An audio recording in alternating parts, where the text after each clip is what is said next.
So,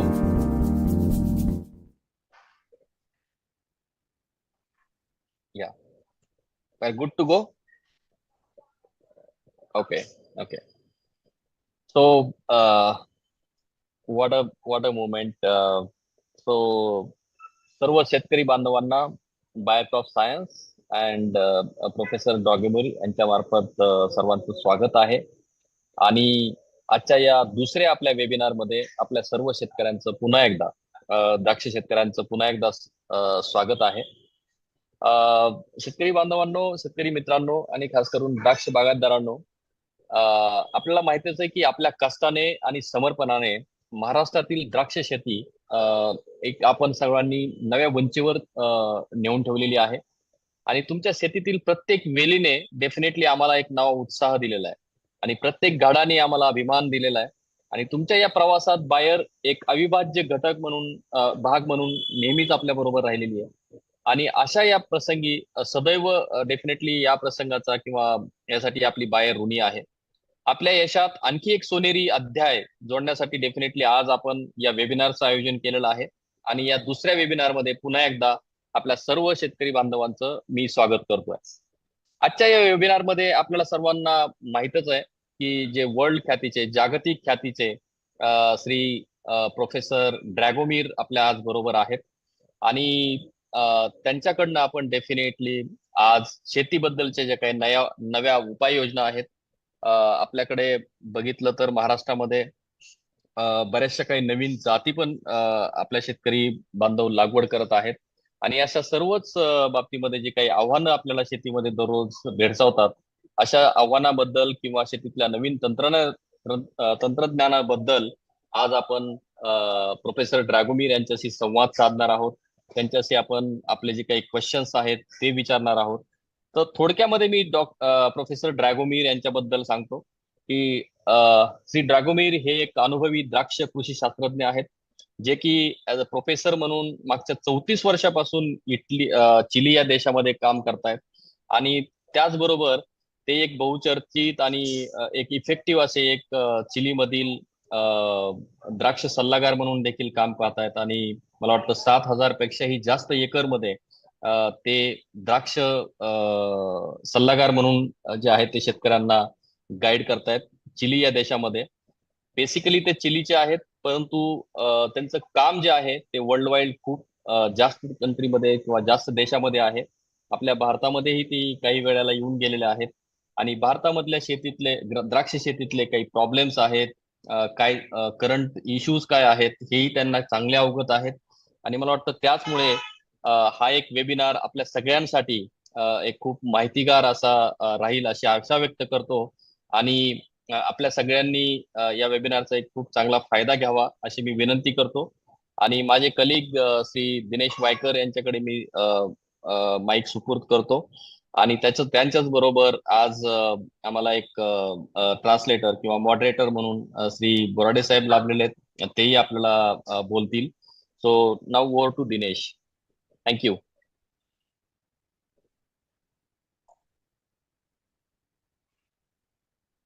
आवाज आवाज आवाज म्यूट वर दिसतोय तुमचा. धन्यवाद सर. हे मीटिंग किंवा चर्चासत्र चालू होण्यापूर्वी जसं की आपण म्हणतो की द्राक्षाचं पीक आपण म्हटलं तर द्राक्ष पीक म्हटल्यानंतर आपण द्राक्षाचे बऱ्यापैकी उत्पादन आपण द्राक्ष पिकामध्ये आपण वापरत असतो. हे द्राक्ष पीक आपण वापरत असताना आपण हे द्राक्ष पिकामध्ये आपले बाहेरचे उत्पादन वापरत असताना जे आपण प्रत्येक प्रॉडक्टच्या मागे आपण QR कोड देतोय आणि ते QR कोड आपला बाहेरचं फार्मराईज नावाचं जे ऍप्लिकेशन आहे, हे ऍप्लिकेशनच्या माध्यमातून आपण प्रत्येक शेतकरी बंधू आपण स्कॅन करायला लावतो. स्कॅन करण्यामागचा उद्देश एवढाच आहे की प्रत्येक प्रॉडक्टचं ऑथेंटिकेशन म्हणजे आपण प्रत्येक उत्पादन आपण पडताळून बघू शकतो. आपल्या मनामध्ये कुठल्याही प्रकारची आपण शंका ठेवणार नाही, यासाठी आपण प्रत्येक शेतकरी बंधूंना आपण ते ऍप्लिकेशनच्या माध्यमातून प्रत्येक उत्पादन आपण हे स्कॅन करायला लावतोय. त्यानंतर प्रत्येक शेतकरी बंधूंनी हे ऍप्लिकेशन माध्यमातून प्रत्येक प्रॉडक्ट स्कॅन करावं, यासाठी आपण जर आपण बघितलं तर त्याच्यावर आपण जवळजवळ 5,000 जे द्राक्ष पिकामध्ये दैनंदिन जीवनामध्ये लागणारे जे उपकरणं आहेत, हे उपकरणं आपण जे लोक स्कॅन करतील त्या लोकांना आपण हे उपकरण देतो. जसं की तुमच्याकडे ब्रिक्स मीटर असेल, ATR गन असेल किंवा जमिनीतलं मॉइश्चर मोजायचं मशीन आपलं मीटर असेल, ते सुद्धा आपण जे लोक स्कॅन करतील त्या लोकांना आपण 5,005 हे आपण गिफ्ट लोकांमध्ये आपण वाटणार आहोत.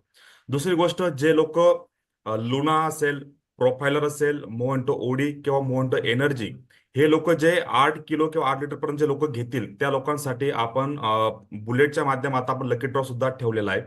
तर हे चर्चासत्र चालू होण्यापूर्वी मी प्रत्येक शेतकरी बंधूंना विनंती करेन की बाहेरचं कोणतंही उत्पादन घेण्यापूर्वी आपण प्रत्येक उत्पादन हे स्कॅन करूनच घ्या, म्हणजे आपल्या कुठल्याही प्रकारचे मनामध्ये आपली शंकाही राहणार नाही.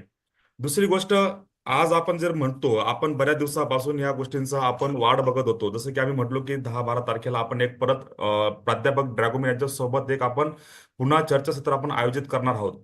तर त्याच्यामध्ये जे प्राध्यापक ड्रॅगोमीर आहेत यांचं जे संभाषण आहे, या संभाषणाचा मराठीमध्ये अनुवाद करण्यासाठी आपल्या सोबत आज आपले जोडलेले आहेत मिस्टर सुकृत रवींद्र बोराडे. सुकृत भाऊबद्दल जर बोलायचं म्हटलं तर हे प्रॉपर पांडुर्ली येथील आहेत. त्यांचं तालुका सिन्नर, जिल्हा नाशिक मधून आहेत. यांच्याकडे जवळपास 52 एकर वरती यांचं द्राक्ष उत्पादन हे घेत असतात.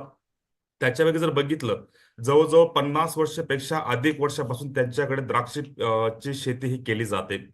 त्यानंतर त्यांचा स्वतःचा 8 ते 9 वर्षाचा अनुभव जो आहे द्राक्ष पिकातला आहे. आणि जर बघायला गेलं तर त्यांच्या शेतामध्ये बऱ्यापैकी नवीन व्हरायट्या ज्या आहेत, या नवीन व्हरायट्यांचं त्यांच्याकडे बऱ्यापैकी प्लांटेशन झालंय. त्याच्यात आज जर आपण बघितलं, क्रिम्सन असेल, RR15 असेल, RR36 असेल, RR36 असेल, 35 असेल, त्याच्यानंतर इनिया 1 असेल, या बऱ्यापैकी ज्या नवीन व्हरायट्या आहेत, या नवीन व्हरायट्यांचं त्यांच्या शेतामध्ये बऱ्यापैकी हे प्लांटेशन त्यांनी केलेलं आहे. त्यानंतर जास्त वेळ न घेता मी ड्रॅगोमीर यांना विनंती करेल की त्यांनी आपलं जे अमूल्य मार्गदर्शन आहे, त्यांनी अमूल्य मार्गदर्शन हे सर्व शेतकरी बांधवांसोबत शेअर करावं. So I request to mister Dragomir, please guide your important guidance to our farmers.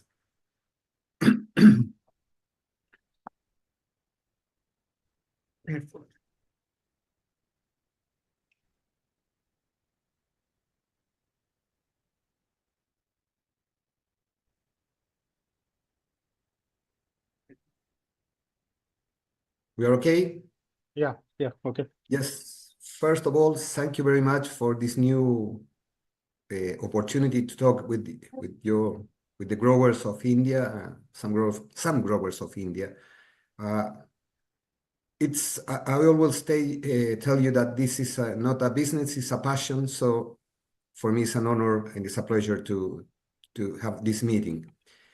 In the last webinar that we have on September, there were a few questions that you asked me.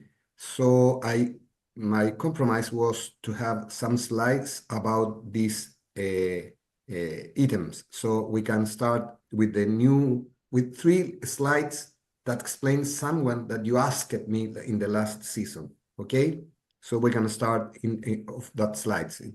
The first one is 24. Okay. I remember. Dragomir, first of all, on the behalf of Indian table grape growers, I would like to welcome you for the digital webinar.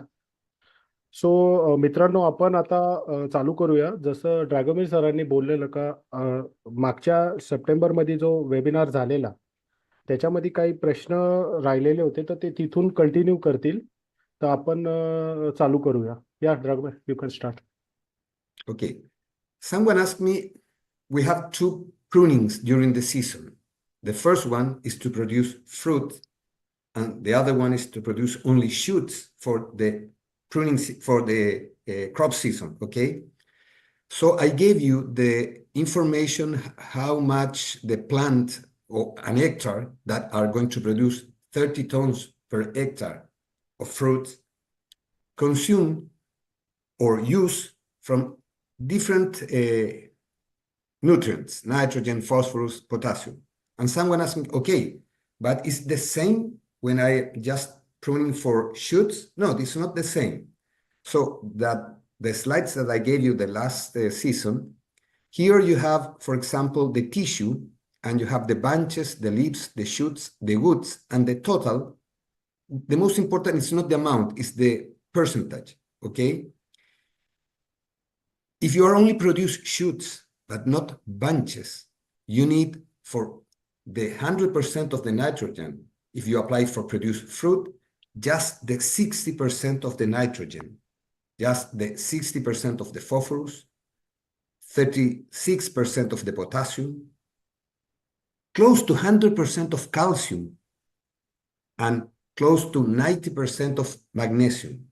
So it's not just to say, I'm not producing fruit, so I'm going to go very low with my fertilization. Yes, with nitrogen, okay.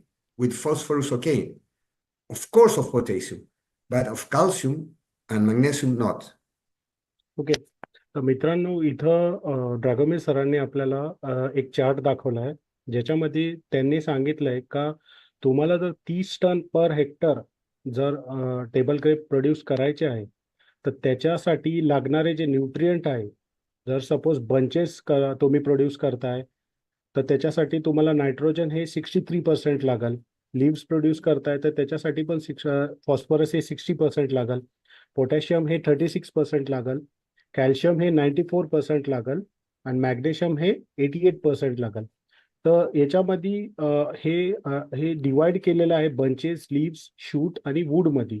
तर overall तुम्हाला data याच्यातून समजून येतोय का कोणतं element किती matter करतं 30 turns per hectare प्रोडक्शनसाठी फ्रूटसाठी. या ओके.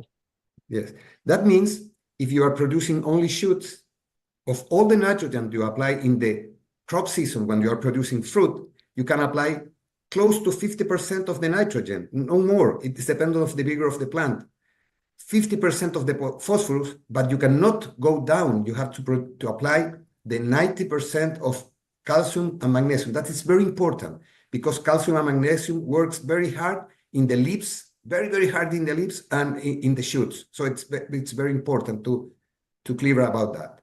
या तर ड्रॅगोमीर सरांनी इथं सांगितलंय का कॅल्शियम आणि मॅग्नेशियमचा रोल सगळ्यात जास्त मायने ठरतो तुमच्या शूटसाठी. तर त्याच्यावरती तुम्हाला खास करून लक्ष द्यायला लागेल. या okay. Okay. Yeah. Another one. That's the other one. We saw this one last meeting here. Another question was, could you give us some parameters of roots reserve just measuring pre-bud break, before bud break, for to have a very healthy or very equilibrated tree? Here are the parameters. For starch, you have to have between 20 to 30% of starch in the roots. That's it. It's measuring the roots. Arginine between 2.5 to 3%. That means the same of 25 to 30 grams per gram of roots. Okay, you can measure in the two ways. In percentage of grams per gram of roots. Phosphorus between 0.15 to 0.25%. Potassium between 0.35 to 0.45. And proteins, total proteins in roots between 10 to 12%. That means that you are with a very equilibrated plant to produce what you want to produce. If you go down of starch, you have not much food for the first developed shoots. The same as arginine. If you have arginine over 4%, maybe you will have black stems, or you will have you are going to lose flowers during bloom time, foliage. Okay. सो मित्रांनो इथं root reserve parameters बद्दल ड्रॅगोमीर sir सांगताय. ते एक ideal plant health असण्यासाठी तुमच्या झाडामध्ये स्टार्चची जी level आहे ती 20 ते 30% पाहिजे. रूट्समध्ये जी अर्जिनाईनची लेवल आहे ती 2.5 to 3.3% पाहिजे. फॉस्फरसची जी लेवल आहे ती 0.15 to 0.25 पाहिजे. पोटॅशियमची जी लेवल आहे ती 0.35 to 0.45% पाहिजे. आणि प्रोटीन हे 10 to 12% पाहिजे. जर या सगळ्या गोष्टी जर तुमच्या बरोबर असल्या तर तुमची जी प्लांट हेल्थ आहे ती आयडियल आपण गृहीत धरू. या Another one. Another thing that is very important when you made your fertilization program, if you have to be very clear, if you have some other nitrogen for other source, okay, maybe from manure, if you apply manure. And what is very important, I don't know the quality of the water of India, but I know our quality water. This water is from Copiapó, from Santiago. And if you have, for example, in your analysis, you have 1.1 milliequivalent per liter of nitrate, 1.1 milliequivalent per here. That means if you irrigate with 6,000 cubic meters per hectare a year, you are applying 90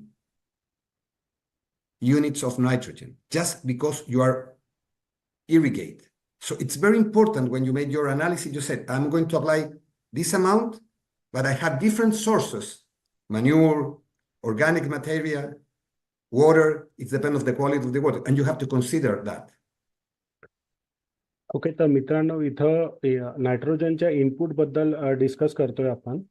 तर आपण जे nitrogen supply करतो बागेला, जे शेणखतातून करतो किंवा दुसरे काही सोर्सेसमधून करतो, तर जेव्हा नायट्रोजनची रिक्वायरमेंट आपण कन्सिडर करतो त्यावेळेस आपल्याला सगळे फॅक्टर्स हे आपल्याला गृहीत धरायला लागतात. तर त्याच्यामध्ये तुमचा एक फॅक्टर आहे इरिगेशन वॉटर, म्हणजे तुमचं पाणी. तर तुमच्या पाण्यामध्ये अवेलेबल नायट्रोजन किती आहे हे तुम्हाला गृहीत धरायला लागतं. तर त्यांनी सांगितल्याप्रमाणे जर तुमच्या पाण्यामध्ये 1.1 milligram per litre equivalent of nitrates, म्हणजे 1.1 मिलीग्रॅम पर लिटर एवढं जर नायट्रेट्स तुमच्या पाण्यामध्ये असाल आणि सपोज तुम्ही 600 मीटर क्यूब पर एकर एवढं जर इरिगेशन करताय, तर तुम्ही तुमच्या पाण्यातून 90 युनिट्स ऑफ नायट्रोजन हे हे अवेलेबल करून देताय झाडाला. तर तुम्हाला ही गोष्ट कन्सिडर करायला लागेल तुम्ही जेव्हा तुम्ही नायट्रोजन प्लॅनिंग करताय तुमच्या शेतासाठी. तर तुम्हाला ही म्हणजे तुम्हाला कुठेतरी तुम्हाला हे रिपोर्ट्स काढायला लागतील, आणि सॉइल रिपोर्ट्स, वॉटर रिपोर्ट्स, आणि हे सगळे कन्सिडर करून तुम्हाला नायट्रोजन रिक्वायरमेंट ही तुम्हाला डिसाईड करायला लागेल का आपल्याला किती द्यायची आहे झाडाला. Okay. Okay, we can start with the number 41. That we stopped in the last meeting. So here, one question was, maybe we will have a very big rainfall during the growth period. So what we can do? It's very difficult to do something against the weather, okay? You can cover with plastic. You can use plastic covered, okay, to avoid the rainfall. But what it's more important, not just for rainfall, it's important for the production. It's to handling a very adequate foliage. I mean, shoot thinning during springtime. Last time सरांना एक question आला होता का Bloom time मध्ये पावसापासून कसं बागाचं संरक्षण करायचं. तर सर सांगताय का तिथं तुम्ही प्लास्टिक कव्हर यूज करू शकताय, जेणेकरून फॉलेज तुम्ही सेव्ह करू शकताय. तर बऱ्याचशा गोष्टी आपण पुढे जाऊन बोलूया. या continue. So what are you looking for when you make a foliar handling? The first that you are looking for is to have a very good vine ventilation. And another thing that is very important, that if you are very clear how much you are going to produce, you have to have a very equilibrated relation between leaves and fruit. You need to have a very good fruit and the potential of the crop when you have close to between 12 to 14 square centimeters leaves, photosynthetically active leaves per gram of fruit. That is the best equilibration that you need for grapes. Okay. Yeah. So you are doing just a adjustment of load, because you eliminate some bunches and you eliminate some shoots, and you try to go to the very good equilibration between leaves and fruit. And which is the number? We need a number. The number is between 12 to 14 photosynthetically active leaves square centimeters for each gram of fruit. It's very difficult to understand, but you said, okay, I will leave 30 tons. The leaves are of this size, so I need this amount of leaves. Okay, you can do it in your mind to go in this relation. मित्रांनो, इथं जे ॲड्युकेट फॉलेज handling म्हणजे तुमचे canopy management बद्दल इथं discussion होत आहे. तर इथं सर सांगताय का तुम्हाला किती केजी प्रोड्यूस करायचं आहे, किती केजी फ्रूट प्रोड्यूस करायचं आहे याची प्लॅनिंग तुमच्याकडे ऑलरेडी पाहिजे. तर त्याच्यासाठी सरांनी सांगितलं का प्रॉपर व्हेंटिलेशन पाहिजे कॅनोपीमध्ये. शूट्स तुम्ही एक समान अंतरावरती तुमचे शूट्स पाहिजे, त्याचं डिस्ट्रीब्युशन एकदम प्रॉपर पाहिजे, जेणेकरून त्याच्यामध्ये हवा खेळती राहील आणि प्रॉपर आपण एक असं बोलूया का प्रॉपर फ्रूटसाठी 12 ते 14 स्क्वेअर सेंटीमीटर 12 ते 14 सेंटीमीटर स्क्वेअर लीफ एरिया आपण जेव्हा म्हणतोय तर लीफ ही तुमची फोटोसिंथेटिकली ऍक्टिव्ह पाहिजे. जर ती ऍक्टिव्ह नसेल तर आपण ते तिथं आपण कन्सिडर नाही करू शकत का ती ऍक्टिव्ह कॅनोपी आहे. तर तुम्हाला 12 ते 14 centimetre square leaf photosynthetically leaf ही ऍक्टिव्ह पाहिजे एक आयडल फ्रूटसाठी. तर याच्यासाठी तुम्हाला क्रॉप लोड ऍडजस्टमेंट करायला लागणार आहे, कुठं जास्त कुठं कमी. तर हे तुम्हाला बॅलन्स साध्य करायला लागेल वाईन टू वाईन हे बघून. या okay. Okay. So in this management or this foliar handling, you made your first load adjustment. I mean, you leave what bunches do you need for bloom time.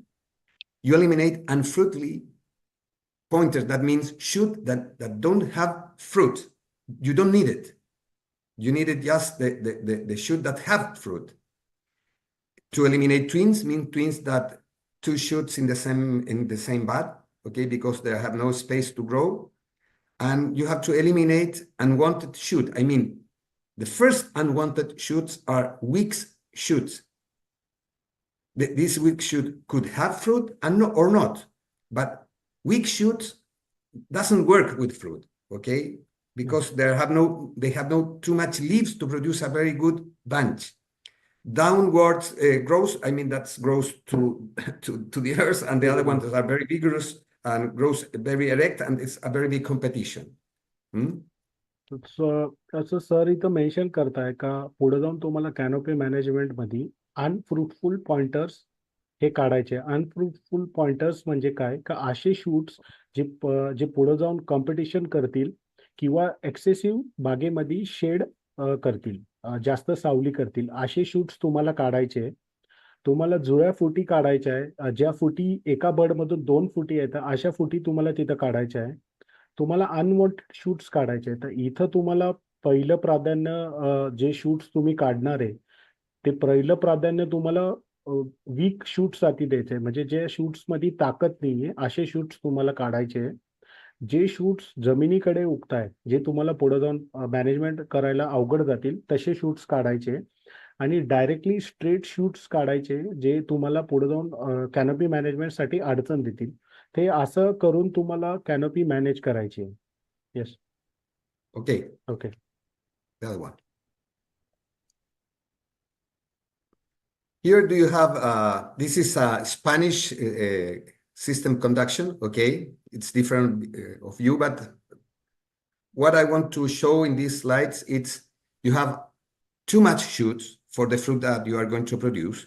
So what I have to do with these shoots, okay? This is here in Chile, maybe middle of the end of October in the central area, these slides. तसं मित्रांनो इथं त्यांनी एक photo दाखवला आहे. हा चिलीचा photo आहे. तर याच्यामध्ये त्यांनी दाखवलाय का तुम्हाला जेवढं फ्रूट प्रोड्यूस करायचे त्याच्यापेक्षा जास्त शूट या प्लांट वरती. तर इथं तुम्ही कसं मॅनेजमेंट कराल ते आता पुढे तुम्हाला सांगेल. या okay. Okay, if you see the shoots, all the shoots have bunches, small bunches that you can see here over there, but I have to choose which are the best ones, okay? तर इथं सरांनी सांगितलंय का प्रत्येक शूटला bunch आहे, पण तुम्ही सगळे शूट्स ठेवू शकत नाही. तर तुम्हाला तिथं चूज करायला लागतील का कोणता शूट ठेवायचा कोणता ठेवायचा नाही. तर तो डिसिजन तुम्हाला घ्यायला लागतील. या okay. Okay, the other one. The same plant, but we choose the shoots, we separate the shoots because we need a very good ventilation.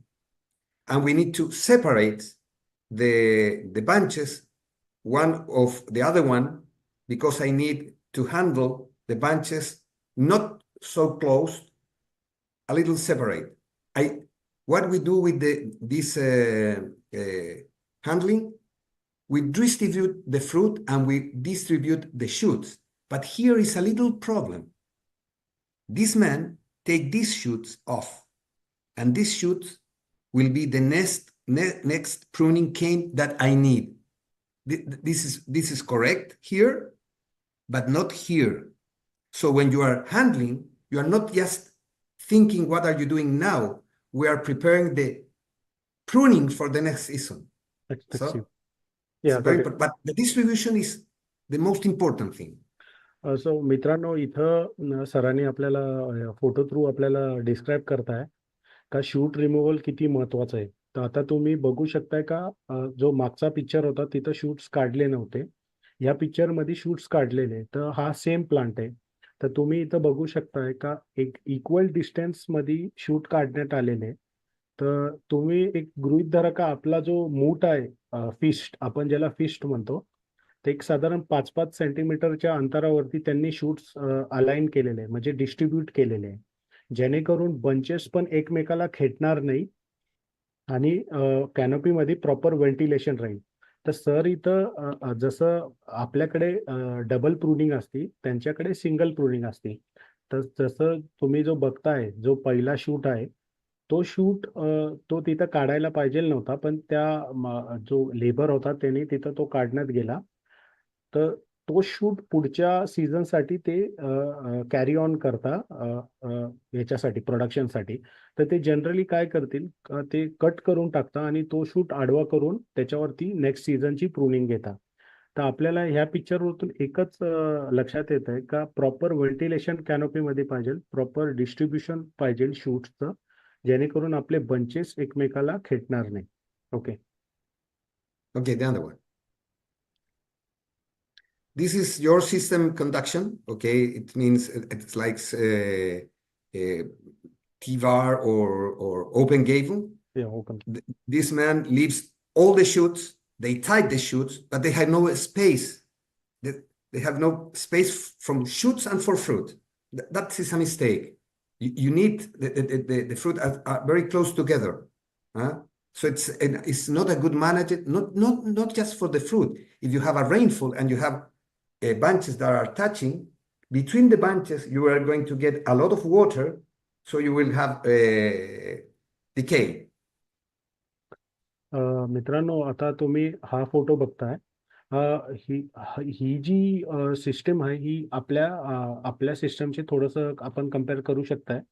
तर इथं तुम्ही बघू शकताय का ह्या लेबरनी सगळेचे सगळे शूट्स ठेवून घेतले आणि ते बांधून पण घेतले. तर इथं तुम्ही बघू शकताय का तिथं व्हेंटिलेशन नाहीये, कॅनोपीमध्ये एअर व्हेंटिलेशन नाहीये आणि बंचेस पण भरपूर आहे. तर त्याच्यामुळं काय होणार का पुढे जाऊन तिथं वेगळे इश्यूज येणार आहे पुढे जाऊन. तर इथं मॅनेजमेंट नाहीये. तर सर सांगताय का सपोज ह्या टाइमला जर पाऊस झाला आणि बंचेसमध्ये जर पाणी साचून राहिलं तर तिथं तुमचं डिके व्हायचे चान्सेस आहे, अर्ली बंच स्टेम नेक्रोसिस व्हायचे चान्सेस आहे. त्याच्यामुळं सरांच्या हिशोबाने प्रॉपर व्हेंटिलेशन हे मस्ट आहे कॅनोपीमध्ये. Okay. The other one. So adequate foliage handling, I mean shoots and leaf thinning in summer, it's favor the net photosynthetic balance. You have enough leaves to what for the equilibrate fruit that you want to produce. Okay, promotes the reduction of inorganic nitrogen. Yeah. Because you need for use the inorganic nitrogen, you need 5 things: light, light, light, light, and maybe light. That I want to be very, very serious in this point. If you want to use the inorganic nitrogen in the plant, you need light. Yeah, but a little boron, a little molybdenum, yes, but light. Yeah. तर ॲड्युकेट फॉलेज handling जे आपण म्हणतोय का proper फॉलेज कसं पाहिजे, म्हणजे कसं करायचं, त्यांनी काय होतं. तर सगळ्यात पहिले सर सांगताय का ते तुमचं फोटोसिंथेटिक बॅलन्स मेंटेन करायला हेल्प करतात. तिथं तुमच्या नंबर ऑफ लीव्स तुम्ही जे तुमच्या बंचला लागणार आहे सर्टन नंबर ऑफ लीव्स, म्हणजे तुम्ही कन्सिडर करा का तुमच्या एका घडाला सपोज 15 ते 20 पानं लागत आहे. तर ते तुम्ही पानं तिथं मेंटेन करताय. तर इथं तुमचा बॅलन्स साध्य होतोय आणि जेणेकरून तुमचं फ्रूट पण स्ट्रॉंग होणार आहे आणि सगळे क्वालिटी पॅरामीटर्स होणार आहे. सेकंड पॉइंट सरांनी सांगितला का प्रॉपर फॉलेज हँडलिंग केलं तर तुमचं जे इनऑर्गॅनिक नायट्रोजन आहे ते रिड्यूस व्हायला हेल्प करता. तर तिथं सगळ्यात मोठा जो त्यांनी जो ते एम्फसाइज करताय, भार देताय त्या पॉइंटवरती का इनऑर्गॅनिक नायट्रोजन तुमचं रिडक्शनसाठी तिथं लाईट पाहिजे. त्याच्यासाठी लाईट ही सगळ्यात मोठं पॅरामीटर आहे कॅनोपीमध्ये. तिथं जर प्रॉपर लाईट राहिली तर तुमचं नायट्रोजन तिथं कन्झ्युम होणार आहे, इनऑर्गॅनिक नायट्रोजन. तुम्ही मॉलिब्डेनम यूज करू शकताय, तुम्ही भरपूर काही गोष्टी यूज करू शकताय, पण लाईट हा सगळ्यात महत्वाचा विषय आहे, जो तुमचं नायट्रोजन तिथं ऍब्झॉर्ब करायला किंवा पचन करायला हेल्प करणार आहे. या continue. Yes. When I talk about light, it means not direct light over the bunch or not just a very high light. I mean an equilibrate. It's like a tiger skin. चीता You mean चीता it's skin. shadow, light, shadow. Yeah, it's like a tiger. Yeah. It's like I mean a leopard. That's Yeah, its leopard. point. Okay. So the adequate foliage handling also improves bunch microclimate during the bunch ripening, because you have ventilation, the air moves between the bunches, between bunches and inside the bunches, and you have a good ventilation for fungus problems and for ripening, for a right ripening. Okay? Yeah. A right ripening.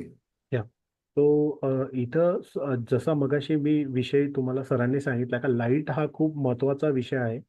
तर sir सांगताय का light तुम्हाला direct light नाही पाहिजे कॅनोपीमध्ये किंवा बागेमध्ये. तुम्हाला indirect sunlight पाहिजे कॅनोपीमध्ये. तुम्ही जर सपोज आपल्याकडे जर चीता किंवा बिबट्या बघितला असेल तर त्याच्या अंगावरती जसे स्पॉट्स असतात तसे स्पॉट्स तुम्हाला तुमच्या बागेमध्ये दिसायला पाहिजे. कॅनोपी मॅनेज करायच्या कॅनोपी तुम्हाला अशी मॅनेज करायला लागेल. तर सूर्यप्रकाश हा इनडायरेक्टली तुम्हाला कॅनोपीमध्ये मॅनेज करायला पाहिजे. तर बिबट्या तुम्ही 12 वाजता गेले असे बागेमध्ये तर तुम्हाला बागेमध्ये बिबट्याच्या कातडीसारखे जसे स्पॉट्स दिसतात त्याच्यावर तसे लाईटचे स्पॉट्स तुम्हाला तुमच्या बागेमध्ये दिसायला पाहिजे. तेव्हा तुमचं ॲड्युकेट लाईट मॅनेजमेंट होईल. अजून एक सरांनी सांगितलं का proper bunch ventilation, proper bunch management जर केली तर तिथं एक मायक्रो क्लायमेट डेव्हलप व्हायला हेल्प करतं, जेणेकरून तुमचं जे बंच रायपनिंगसाठी तुम्हाला हेल्प करतं आणि तिथं तुमचं डिसीज कंट्रोलसाठी पण हेल्प करतं, जेणेकरून हवा खेळती राहते आणि जे इश्यूज आहे बोट्रायटस वगैरे काय आपण फ्रूट फ्लाय म्हणू या काय ते आहे तर ते तिथं मॅनेज करायला हेल्प करतात. Yes continue. Yes. Also, what is very important, improves the color uptake in colored variety, I mean black and red varieties, because you need the light directly to the skin to produce colors, pigment. Okay. Also promotes something that is very, very important. It's very wax develop. And the wax it's the most important fungicide that you have in the universe. Okay, it's like Luna. Yeah. For you, it's a joke for you, but Yeah. I think it's the best fungicide.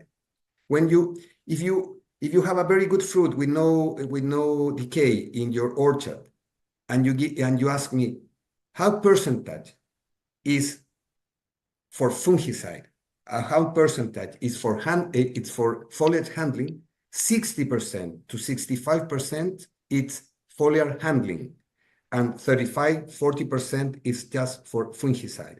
Okay, we need it both, but for me it's more important a very good handling foliage than a very good or a very strong fungicide program. Proper canopy manage जेव्हा आपण करतो तर colour varieties मध्ये colour येण्यासाठी ते खूप फायदेशीर ठरतं, जसं काय क्रिम्सन असो आणि नवीन ज्या व्हरायटीज असतील त्याच्यामध्ये. सरांच्या हिशोबाने अजून एक महत्वाचा मुद्दा असा आहे की जेव्हा तुम्ही प्रॉपर फॉलेज हँडलिंग करता तर जे मण्यावरती जे मेणाचं जे कोटिंग येतं, जे आपण त्याला वॅक्सी कोट म्हणतो, त्याची डेव्हलपमेंट व्हायला ते फार त्याचं ते प्रमोट करतं त्याची बेरी वॅक्स डेव्हलपमेंटला. सर सांगता का बेरी वॅक्स वॅक्स हे जगातलं त्यांच्या हिशोबाने सगळ्यात चांगलं फंगिसाइड म्हणता येईल, जे तुम्हाला खूप काही गोष्टींपासून येणाऱ्या गोष्टींपासून तुम्हाला वाचवतं ते. तर जर म्हणायला गेलं तर कोणी जर विचारलं का फंगिसाइड महत्वाचं आहे का कॅनोपी मॅनेजमेंट महत्वाचं आहे, तर सरांच्या हिशोबाने 60-65% हे फॉलियर हँडलिंगला सर कन्सिडर करतील आणि 30-35% हे फंगिसाइडला कन्सिडर करतील.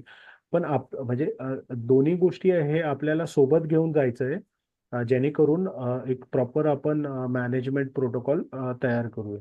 या okay. Okay, so you have allowed adequate ventilation of the vinegar. You promote the direct application of the agrochemicals to the bunches. If you have leaves, it doesn't work. Okay, you apply some fungicide and you have a lot of leaves, cover the bunch, your application is not good. And for the summary, it's adequate foliage handling, good wax, good skin. It's the best, as I told you a few minutes ago, it's the best fungicide because Yeah. promote firm and crispy grapes. Proper foliage हँडलिंगमुळं आपल्याला जे ॲग्रोकेमिकल्स आपण जे use करणार आहे ते direct बंचेसला तुमचं application जाईल. तिथं काही अडथळा राहणार नाही. जसं जर बंच पुढं एखादं पान आलं तर तिथं प्रॉपर होणार नाही, प्रॉपर स्प्रेइंग होणार नाही. तर जेव्हा तुम्ही प्रॉपर कॅनोपी मॅनेज कराल तर तुमचं ॲप्लिकेशन चांगले होतील आणि तुमचे पैसे पण वाचतील.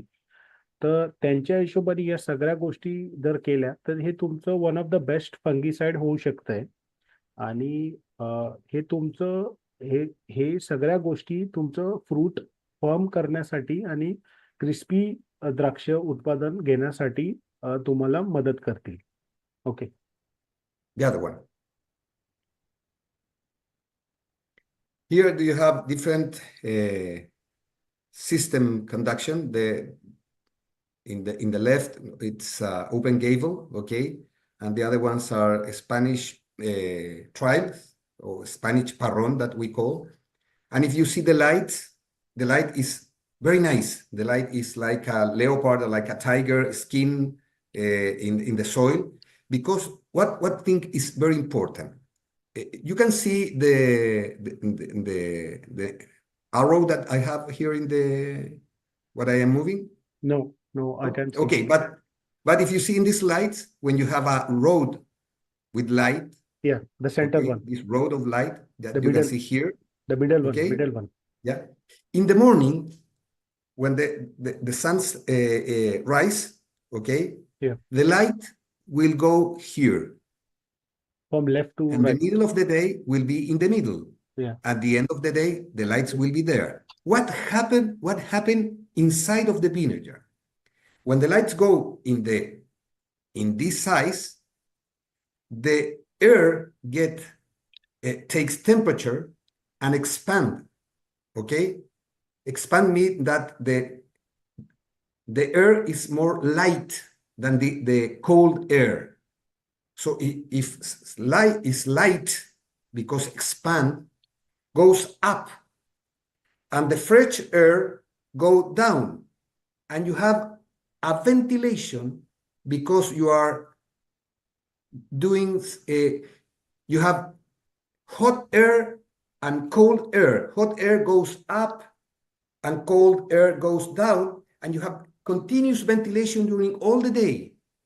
yes, It's not just because the air goes out from here, because this air will be very light, the cold air will go here and the middle of the day, and you have normally this ventilation all the day. So the streets between the orchard promotes a continuous ventilation. Okay, when is the best period to do this one? Imberation. Not before and not after. Why imberation? okay? Because in variation, you have three very big competition in the orchard. The first one is the bunch that wants to get more sugar, grow, be very nice, big size, very good color, and moves all the nutrients to the bunch. Okay? Yes. But the shoots also wants to grow, so are moving the sugar to the top of the shoots. And the other competition are roots that start growing again and move sugar to the roots. So you have different competition. One the bunch, one the shoots, and one the roots. Okay? When just in variation. Yeah. So if you cut the shoots in variation, why the sugar moves to the different tissues? Because the different tissues are producing a lot of internal hormones. Auxins in the shoots, gibberellic in the bunches, and cytokinins in the roots. So if you eliminate the top of the shoots, you eliminate the hormone. Yes. So all the nutrients will go to the roots and to the fruit. And yes, to the bunch. But the bunch, it's don't have a very good competition because the gibberellic acid producing the seed, mainly in the seed of the bunch. But we are producing seedless varieties. Yeah. So you need to move the competition to the bunches. So if you cut the shoots and if you make a gilding management, you eliminate the other two competition to favor the bunch. So it's very important the moment. I can do it before, yes, you can do it, but you get only light. You not reduce the competition. Could I do it after? Yes, but the moment for the bunch to have a very good bunch goes, okay? Yeah. Try to explain and we can talk. Yeah, obviously. Yes. तर मित्रांनो इथं भरपूर काही आता तुम्हाला सांगतो मी जसं सरांनी सांगितलंय. तर आपल्याला जो पिक्चर दिसतोय आता एक लाल व्हरायटीचा, ग्रीन व्हरायटी, रेड व्हरायटी आणि व्हाईट व्हरायटी. तर इथं एक तुम्ही बघा का प्रॉपर व्हेंटिलेशन आणि प्रॉपर फ्रूट डिस्ट्रीब्युशन केलेलं आहे. फ्रूट डिस्ट्रीब्युशन म्हणजे काय का प्रत्येक काडी बांधलेली आहे, प्रत्येक घड बांधलेला आहे. तिथं तुम्हाला घडाला घड हा खेटत नाहीये, त्याच्यामुळं तिथं हवा प्रॉपर खेळतीये. तर तिथं त्याच्यामुळं तुम्हाला कलर डेव्हलपमेंटसाठी तिथं फायदा होतोय. अजून एक तिथं विषय आहे का लाईट मॅनेजमेंट. जसं तुम्ही तिथं बघताय तुमचा जो टॉप कॉर्नरचा राईट साईडचा जो पिक्चर आहे, तिथं तुम्हाला गल्लीच्या सेंटरला एक लाईट म्हणजे सूर्यप्रकाशाचा रस्ता दिसतोय. तर तो रस्ता जेव्हा सूर्य उगवतो तर त्याची जागा ही बदलत असते. तो लेफ्ट साईडला असतो, मिडल सेंटरला येतो आणि संध्याकाळी तो राईट साईडला जातो. तर याने तुमचं कॅनोपीमध्ये चांगला सूर्यप्रकाश हा डिस्ट्रीब्यूट होतो. तर याच्यामध्ये त्यांनी एक पॉइंट त्यांनी तिथं सांगितला का जेव्हा सूर्यप्रकाश तिथं येतो तर हवा ही लाईट असती, म्हणजे हलकी असती. तर गरम हवा ही वरती जाती आणि थंड हवा ही खालती येते आणि असंच ही प्रक्रिया पूर्ण दिवसभर चालू असते. जसं त्या लाईटच्या रस्त्याची पोझिशन चेंज होईल. तर याच्यामध्ये काय होतं का तुमचं प्रॉपर कॅनोपीमध्ये वाऱ्याचं व्हेंटिलेशन होतं. तर आता सरांच्या हिशोबाने कॅनोपीमध्ये कट करायचा सगळ्यात चांगला टाइम कोणता, म्हणजे कधी करू शकताय तुम्ही कॅनोपीमध्ये कट करायची. तर तुम्ही साधारण होरायझनला ही कॅनोपी तुम्ही कट करू शकताय. होरायझन म्हणजे काय का बेरी सॉफ्टनिंग जेव्हा तुमची स्टार्ट होईल तेव्हा. तर तिथं कट करायचं एक उद्देश असा आहे का तिथं तुमचं शूट हा ग्रोथ होत शूट म्हणजे तुमचा शेंडा हा वाढत असतो. तुमचा बंच सुद्धा तिथं वाढत असतो. त्याची साईज वाढत असती, त्याच्या शुगर वाढत असती आणि तिथं तुमच्या रूट्स पण वाढत असतात. बागेमध्ये साधारण 2 टप्प्यामध्ये तुमच्या नवीन मुळ्या वाढतात. एक तुमचं फ्लावरिंग मध्ये आणि एक तुमचं वरायझन मध्ये. तर इथं या स्टेजला तुमच्या मुळ्या सुद्धा वाढत असतात. तर इथं त्या तिन्ही गोष्टींमध्ये कॉम्पिटिशन शर्यत लागलेली असती का कोण न्यूट्रियन्सचं जास्त ॲब्झॉर्प्शन करेल. शूट्स ज्या ग्रो करता तिथं शूट्स शुगर अक्युमुलेट करता म्हणजे शुगरचा शूट्स या शुगरचा सोर्स त्याच्याकडे वळून घेता. तर तिथं तुम्ही शेंडा कट केला तर तो सोर्स तुमचा बंचकडे येतो. तर बरोबर, तर तिथं एक कॉम्पिटिशन तुम्ही तुमचं रद्द करता. आता सेकंड कॉम्पिटिशन हा बंच मध्ये असतो. बंचला साईज घ्यायची असती, त्याला शुगर त्याच्यात अक्युमुलेट व्हायची असती. तर तिथं तुम्ही तो जो पूर्ण शुगरचा जो सोर्स आहे तो बंचकडे वळतो. तर आता राहिलेले 2 कॉम्पिटिशन बंच आणि मुळ्या. तर सरांनी असं सांगितलं का शूट्स हे ऑक्झिन्स डेव्हलप करता, बंचेस हे जिब्रेलिक ऍसिड डेव्हलप करता आणि रूट्स हे सायटोकायनिन डेव्हलप करता. तर या ठिकाणी आता आपण बघितलंय का शूट कट केलाय तर शूटचं कॉम्पिटिशन आपण कमी केलेलं आहे. तर सरांनी सांगितलं का तुम्ही तिथं गडलिंग करू शकताय, जेणेकरून काय होणार आहे का रूट्सचं कनेक्शन हे तिथं क्लोज होईल आणि सगळा सोर्स शुगरचा हा बंचकडे डायव्हर्ट होईल. म्हणजे सगळा सोर्स बंचकडे जाईल, जेणेकरून बंचला मोठं व्हायला हेल्प करेल. तर बेसिकली हे सगळं सांगायचं एकच तात्पर्य का प्रॉपर व्हेंटिलेशन पाहिजे. कॅनोपी तुम्ही वरायझनला कट करा. तिथं तुम्हाला व्हरायटीच्या हिशोबाने तुम्ही गडलिंग करू शकताय आणि असं करून तुम्हाला एक ओव्हरऑल एक चांगलं फ्रूट तिथं डेव्हलप व्हायला मदत होईल. या okay. So, good recommendation for this period just only in white varieties, I mean green varieties.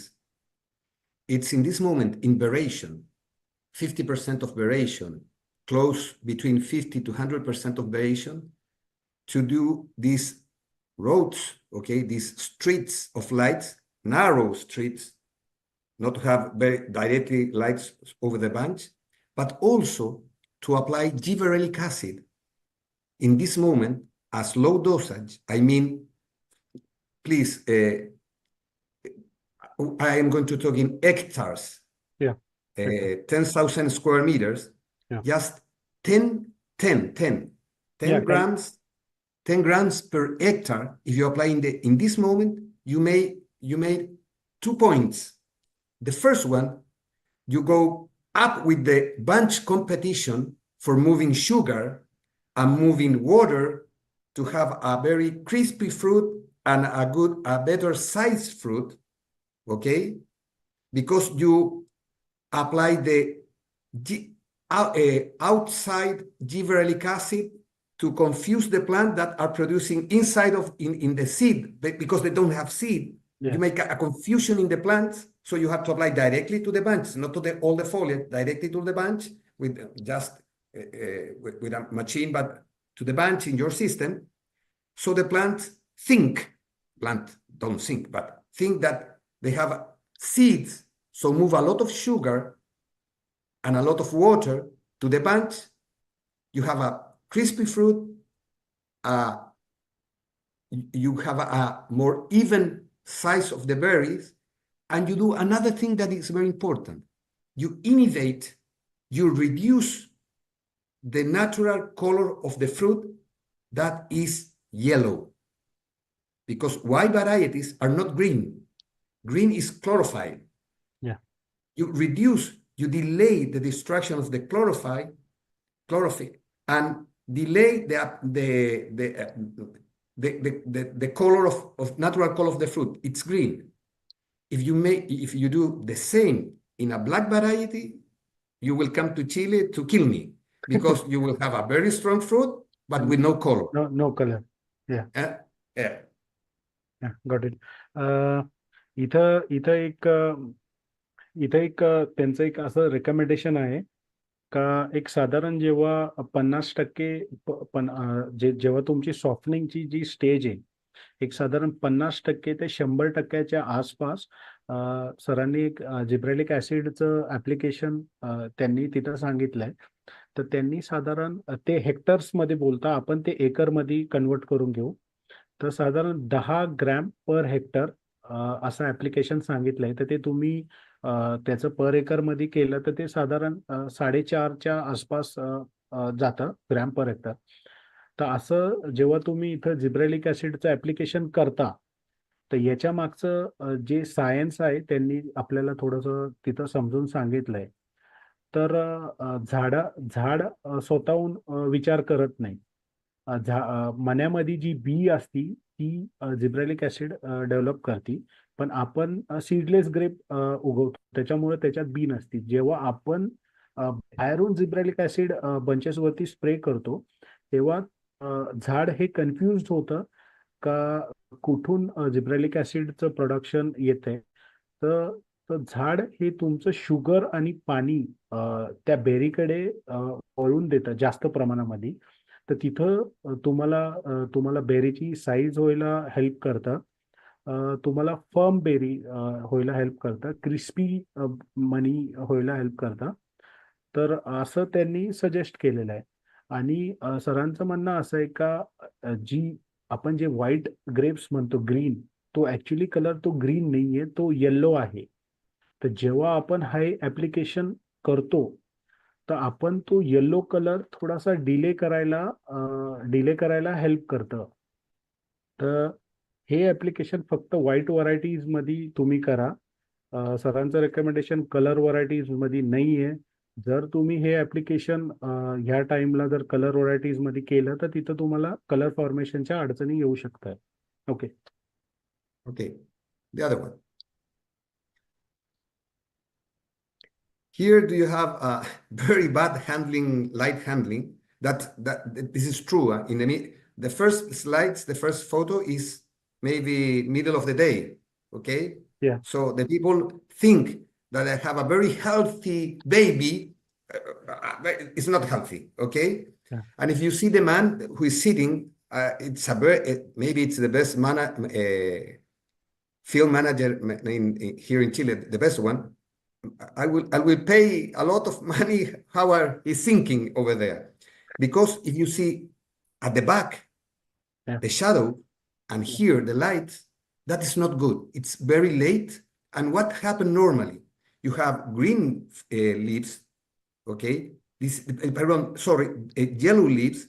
Yellow leaves, that it means that these leaves that are yellow consume more that it produce. They produce, for example, 1 gram of sugar, but this leaf, the yellow, consume 2 grams of sugar. So it's not good for us. We need always green leaves, active green leaves, okay? So what happened? Normally, when you have this problem of these orchards that are very shallow, you said, okay, goes very hard. And you take a lot of leaves. And now the equilibration between, do you remember, 12 to 14 Canopy. active square centimeter of photosynthetic active leaves per gram, you go to 8 or 7. And then you said to the fruit, okay, ripen. I need good fruit. I need very good fruit. But now you have more fruit than leaves because it's very difficult to control. तर इथं ह्या photos मधून आपल्याला sir सांगताय जसा तो जो photo आहे लेफ्ट साइडला टॉपचा फोटो तो फोटो हा असं समजा का दुपारच्या टायमाला काढलेला फोटो आहे. म्हणजे तिथं तुम्ही बघा का किती अंधार आहे तिथं. आणि तो त्याच्यात जो बाजूचा फोटो आहे तिथं बघा का शूट्सचं पानांचं एक्सेस रिमूव्हल केलेलं आहे. आणि जो खालचा फोटो आहे जिथं तुम्हाला पानं पिवळे पडलेले दिसत आहे हे पानं एक पॅरासाइट लीफ सारखं काम करता. म्हणजे एक नॉर्मल लीफ तुमचं 1 ग्राम शुगर डेव्हलप करतं, बनवतं. तर हे पानं तुमचे 2 ग्रॅम शुगर कंझ्युम करतात. तर इथं तुमचं इक्वेशन बिघडतं. तर आता एक म्हणजे त्यांनी तिथं एक एक्झाम्पल दिलं का सपोज तुमच्याकडे वरची कॅनोपी जिथं एकदम असं डार्क आहे, सावली पडलेली आहे, आणि तुम्ही डिसाईड केलं का नाही नाही मला आता माझं पानं काढायचे, शूट रिमूव्ह करायचं आहे, आणि तुम्ही खूप जास्त पद्धतीने तिथं शूट रिमूव्ह करताय. आणि जसं मागच्या स्लाइडमध्ये आपण बघितलं का 12 ते 14 सेंटीमीटर स्क्वेअर हा लीफ फोटोसिंथेटिकली ऍक्टिव्ह लीफ आपल्याला पाहिजे. तर तुम्ही जेव्हा जास्त स्ट्रॉंग पद्धतीने लीफ रिमूव्ह करता तर तुम्ही कुठंतरी तो लीफ एरिया 7 ते 8 सेंटीमीटर स्क्वेअर वरती आणून ठेवता. तर ह्या ठिकाणी तुमचे बंचेस जास्त होता आणि पानं कमी होता, आणि मग तुमचं असं एक्सपेक्टेशन राहतं का माझा माल चांगला व्हायला पाहिजे. तर सांगायचं तात्पर्य एवढंच आहे का तुम्हाला कुठंतरी बॅलन्स हा साध्य करायला लागणार आहे त्याच्यामध्ये. Okay. Okay, the other one.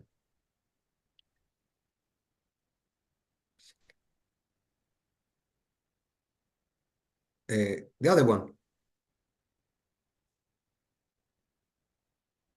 Okay, here you have this is a study, it's a paper from a very good agronomist here in Chile that measure the effect of the leaf removal and shoot removal on soft berry, I mean black stems. That means we call it here in Chile palo negro, black stems, very soft, okay, in table grapes. This is a Thompson seedless, a very vigorous Thompson seedless. What we do, we only remove the leaves, okay, down leaves, the yellow leaves, and you have close to 7% of the bunches per plant with soft berry. We remove leaves, and the other half of the orchard, of this orchard, we remove leaves and shoots before veration. Okay, in veration we made the street in the both trials, but we go from flowering to veration with a black skin and leaf and shoot removal with a tiger skin. Okay, that this equilibration. And you go from 7% of the bunches per plant with black stems or soft berry to less than maybe not one half have a bunch. I mean, one bunch per 2 trees, one bunch per 2 plants. Okay. Yeah, from 7, just light. I remember that I tell you light is the okay. Not directly light, so but light, indirectly light. तर इथं एक आपल्या समोर एक chart आहे. तर ह्या chart मध्ये हा चार्ट चिलीच्या एक प्रसिद्ध ॲग्रोनॉमिस्ट आहे, त्यांनी हा स्टडी केलेला आहे. थॉम्सन मध्ये एक विग्रस थॉम्सन मध्ये हा स्टडी केलेला आहे त्यांनी. तर इथं असं कंपॅरिझन केलं आहे का एका झाडावरती पानं काढले आणि दुसऱ्या झाडावरती पानं आणि शूट्स काढले. तर जिथं पानं काढले आहे, फक्त पानं काढले, तिथं एका झाडावरती 7% म्हणजे 7% बंचेस मध्ये तुम्हाला ब्लॅक स्टेम दिसून आलेला आहे. ब्लॅक स्टेम म्हणजे जो मण्याचा दांडा जो तुमचा वरायझन मध्ये काळा पडतो, ब्लॅक स्टेम जो काळा पडतो, तर तो दिसून आलेला आहे. आणि त्याच्याच कंपॅरिझन मध्ये जेव्हा झाडावरती पानं आणि शूट्स काढले, तर तिथं हा प्रॉब्लेम साधारण खूप कमी झालेला आहे. म्हणजे एक तुम्ही धरा का एका झाडावरती 1 बंच किंवा 2 झाडावरती 1 बंच, असा स्टडी इथून ह्या एक्सपेरिमेंट मधून हे कंक्लूड करू शकताय तुम्ही का फक्त पानं काढण्यापेक्षा पानं आणि शूट्स काढा. तर हे कधी करायचं, तर जेव्हा तुमची फ्लावरिंग स्टार्ट होती, फ्लावरिंग पासून तर वरायझन पर्यंत ही गोष्ट तुम्हाला करायची आहे. तर एक साधारण तुम्हाला ब्लॅक एरियापासून तर एक टायगर किंवा चीताच्या एरियामध्ये तुम्हाला वायनयार्ड पाहिजे. तर ही मॅनेजमेंट तुम्हाला तिथं करायला लागेल. Okay. Okay. The other one.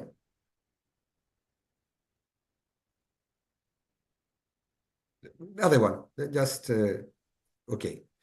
So here, another question was adequate bunches thinning. What we are looking for with the different varieties. Okay.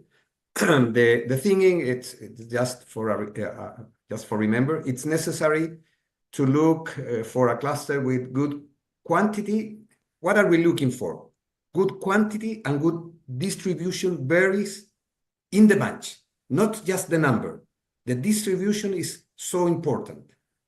The type of bunching of thing depends of the variety, intensity of the chemical thinning. I mean, when you apply gibberellic acid during bloom time, the cluster structure, because there are big bunches, small bunches, narrow bunches, wide bunches, and a good bunches thinning is the best fungicide and guarantee of a healthy fruit and a good post-harvest life because of ventilation, because of wax, because of light, not directly, indirectly light inside of the bunch. Okay?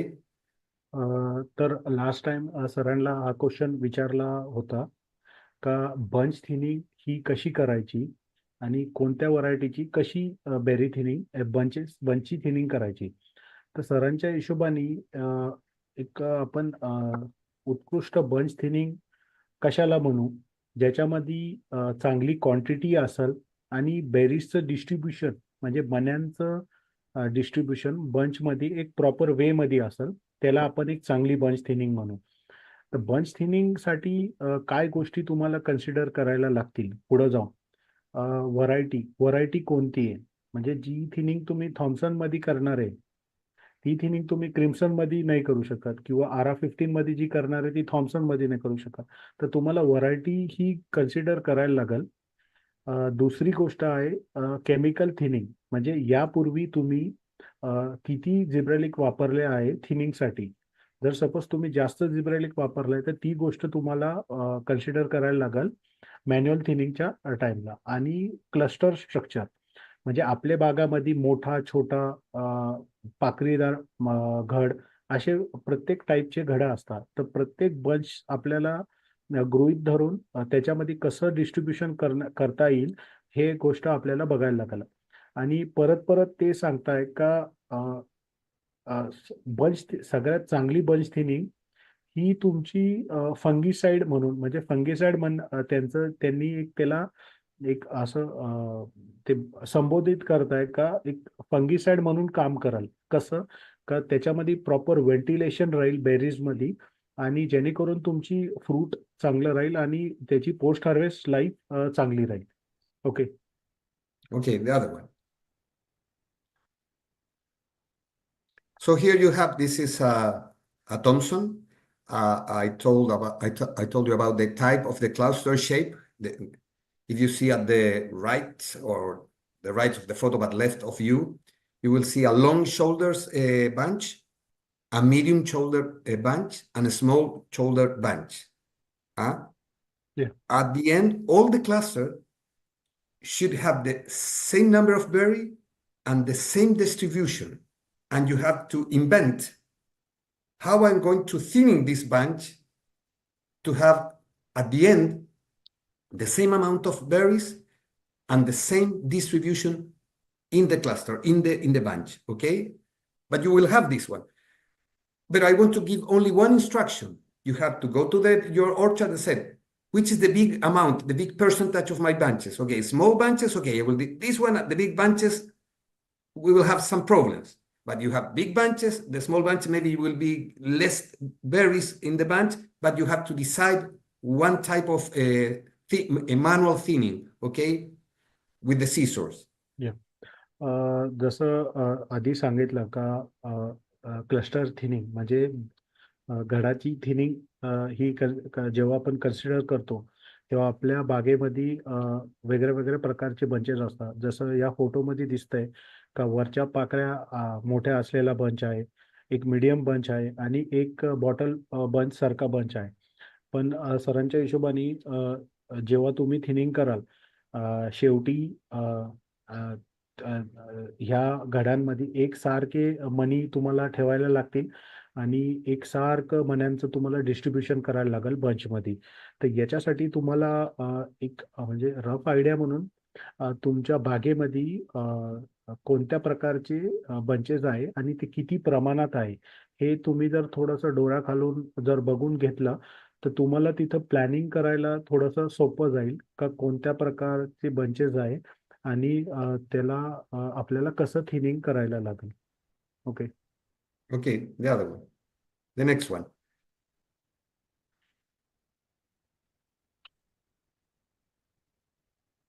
Okay, so here you have the same bunches that we saw in the last picture. Upper, you have the bunch with the big shoulders, Yes. and we make a manual thinning. Just I leave 4, I take off 4 to 6, and I leave 3. And I shave down the shoulders the excessive berries, okay? Yeah. Down there, you have a medium. I made a different thinning, manual thinning. I leave 4. I take off 4. I leave 3. I take 3, and I leave 3. And the other one, I measure 20 centimeter long. I leave 4 and goes like this. This, take 1, leave 1, take 1, leave 1. But at the end, what I'm looking for, 100 to 120 berries per bunch and 2 berries per each rachis centimeter long. Okay? Yes. Yeah. If you measure all the rachis and it's 10, I need 20 berries. Per centimeter. Yes. Yeah. Hmm? Would you please explain about the long bunch? I didn't get. The long bunch, okay. Yeah, the first one. The last one. No, the first one. The One first with one. the- Okay. one with The the first big one, shoulders. because they have a very big shoulders. Yeah. Okay. I leave only 4 or 3 in the first floor. Yeah. You can leave 4 or 3 shoulders in the first floor. You take off between 5 to 7 shoulders, take off, and you only leave 3 at the tail. Yeah. Okay. Yeah, got it. And then you shave, you The take underarm. off all the berries. Okay. Yeah, got it. मित्रांनो आता इथं आपण जसं last slide मध्ये बघितलं का bunches जरी वेगळे वेगळे असतील तरी त्यांच्यामध्ये जे मनी ठेवायचे ते आपल्याला एकसारखे ठेवायला लागतील. तर जसं पहिल्या फोटोमध्ये दिसतंय का ज्या बंचच्या पाकळ्या मोठ्या होत्या तर तिथं त्यांनी थिनिंग ही पहिले 4 ते 3 शोल्डर्स तसेच ठेवले. नंतरून एक साधारण 4 ते 5 शोल्डर्स त्यांनी तिथं रिमूव्ह केले म्हणजे काढून टाकले आणि परत खाली बंचच्या शेवटी त्यांनी 3 पाकळ्या ठेवल्या आणि त्यांनी काय केलं का प्रत्येक पाकळीच्या खालचे मणी हे त्यांनी मारलेले जेणेकरून बंचमध्ये एक चांगली जागा झाली आणि व्हेंटिलेशन झालंय. तसंच आपण बघूया 2 नंबरचा जो बंच आहे त्याच्यामध्ये पण त्यांनी तसंच केलं. पहिले 4 ठेवले आहे, नंतरून 4 किंवा 3चा तिथं गॅप केलेला आहे. परत 3 ठेवले, 3 पाकळ्या ठेवल्या आहे आणि परत थोडासा 2 बोटांचा गॅप केलाय आणि परत 3 ठेवलाय. आणि जसा जो शेवटचा बंच आहे, जो बॉटल बंच आहे, त्याच्यामध्ये वरती 4 ठेवले आहे आणि एक कार्ड अल्टरनेट एक काढायचा, एक सोडायचा, एक काढायचा, एक सोडायचा अशी पाकळी करत त्यांनी खाली थिनिंग करत आलेले शेवटपर्यंत. तर सांगायचं तात्पर्य एवढंच आहे की बंचेस कोणता पण असो त्याच्यामध्ये नंबर ऑफ बेरीज हे तुम्हाला सारखेच ठेवायला लागेल. जसं त्यांनी तिथं सांगितलंय का तुम्हाला 2 बेरीज पर सेंटीमीटर, रॅचीसच्या पर सेंटीमीटर इथं ठेवायला लागेल. तर सपोज तुमचा बंच हा 10 सेंटीमीटर आहे तर तुम्हाला तिथं 20 मनी ठेवायला लागतील त्या जागेवरती. तर अशा हिशोबाने तुम्हाला तुमची मॅन्युअल थिनिंग ही ऍडजस्ट करायला लागणार. Okay. Okay. So another thing that is very important, maybe the 99% of the varieties have the same distribution of shoulders in the bunch. ARA 29 and ARA 15, it's a little bit different, but you normally will find a tendril, okay, or an over shoulder. That is very important in red globes and very important in sometimes in crimsons and normally in ARA 15.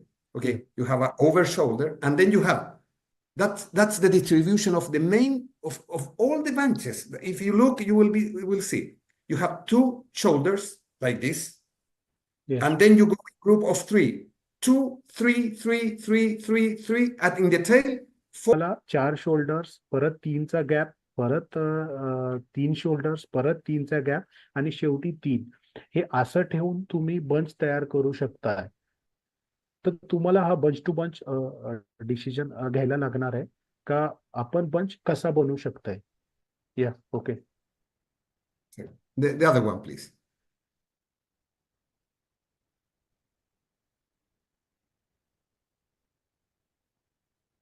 So here you have the what are here in Chile looking for. Remember, as the same of you, we don't have a very nice local market, so we have to export. And the short distance or the short time to the market is United States is 15 days.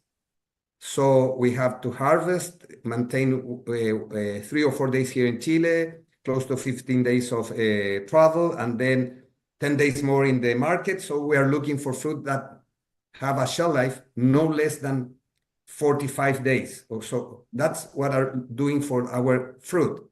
Yeah. So in Thompson's, we are looking for 100 to 110 berries per bunch. And here are the different varieties, okay, that we have. I'm not talking about all varieties, but if you see the new varieties, like Sweet Celebration, Allison, Timco, Creasy, ARA 15, Great Green, Autumn Crisp, Sweet Favor and Sweet Joy, Cotton Candy, Sweet Glow, and Candy Hearts, there are no more than 80 or 90 berries per bunch because they are bigger. Yeah. And the shoulder and the cluster are not so big. Maybe Sweet Favor and Autumn Crisp are good. Great Green are good size of the bunch, but we normally look for less berries per bunch because they are bigger than the traditional varieties like Crimson and Thompson's and Sugraon. Sugraon is superior. Okay, it's the same variety. We use Sugraguan here in Chile because it's a patent variety, but not in Chile. Okay. Yeah. So basically ह्या chart मध्ये berries पर bunch म्हणजे Yes. प्रत्येक घडात किती money तुम्ही ठेवायला लागतील व्हरायटीच्या अनुसार. तर थॉम्सन सीडलेस मध्ये ते साधारण 100 ते 110 मनी हे ठेवायचं रेकमेंडेशन करता. तर आता यांच्याकडे कसं आहे का त्यांचं लोकल मार्केट नाही आहे, तर ते साधारण त्यांचा सगळा जो माल आहे तो USA ला एक्सपोर्ट करता. तर साधारण त्यांना 45 एक दिवस लागतात, तर त्या हिशोबाने ते मॅनेज करता. तर व्हरायटी वाईज तुमचं बेरीचं व्हरायटी वाईज तुम्ही तुम्ही किती मनी ठेवायला लागतील हे चेंज होतं. जसं थॉम्सन सीडलेस आहे ज्याचं बेरी वेट कमी आहे त्याच्यामुळे तुम्हाला थोडेसे जास्त मनी ठेवायला लागतात. तसंच जर तुम्ही नवीन व्हरायटीज मध्ये बघायला गेला जसं स्वीट सेलिब्रेशन आहे, ॲडिसन आहे, टिमको, क्रिसी, ARA 15 आणि बाकीच्या सगळ्या व्हरायटीज, इथं तुमची जी बेरीज साईज आहे ही ऑलमोस्ट 22 मिलीमीटर्सच्या पुढं असती आणि पर ग्रॅम बेरीजचं वेट पण जास्त असतं. तर तिथं तुम्हाला 100 मनी ठेवून चालणार नाही. तर तिथं तुम्हाला कुठंतरी 60 ते 70 मनी हे ठेवायला लागतील, जेणेकरून त्याची शेल्फ लाईफ पण चांगली राहील आणि त्याला एक प्रॉपर बंच असा आपण म्हणता येईल. तर हे व्हरायटी वाईज तुमचं बेरीज ठेवायचं जे इक्वेशन आहे हे चेंज होतं.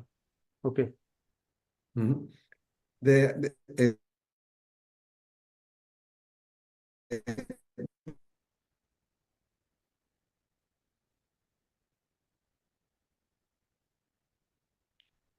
next one, please. Okay. Here is the berry density per variety. Okay. Variety and berries per linear centimeter of rachis. I mean rachis, we only measure the shoulders. Okay. If you cut the shoulder and put it in a line, you have, I told you, 10 centimeters you need for Thompson, Crimson, Ara 15, Timson, Ara 29, Sweet Safari, and Cotton Candy between 1.5 to 2 berries per centimeter. Okay, but if you go to bigger size of the berry varieties, like Great Glow, Tinko, Allison, Sweet Elevation, Sweet Glow, Autumn Cliffs, and Sweet Favor, you need between 1 to 1.5. Okay, what is the way to measure that? When you are thinning, you only measure the first two shoulders, and you said, okay, first shoulder 10 centimeters, other 10 centimeters. How many berries I have? 30. No, I have 3 for 1 centimeter. Yeah. It's not good. I have 0.7. Is not good also. But if you count, I have 10 centimeters, you count 18. Okay. Yeah, 15. Okay. 22. Okay. And go. Let's go. But if you count 40, no, I have a problem. I will have a problem. Okay. You have to only measure and count the first two shoulders of the bunch to control the labor. Okay. तर basically इथं berry density पर variety असं या स्लाइडमध्ये sir explain करताय. Berry density म्हणजे काय, का तुमच्या घडामध्ये किती मनी पाहिजे. तर तिथं व्हरायटीज काही त्यांनी तिथं सांगितलं आहे, जसं थॉम्सन आहे, क्रिम्सन, आरा 15, टिम्सन, ARRA 29, sweet sapphire, candy, cotton candy.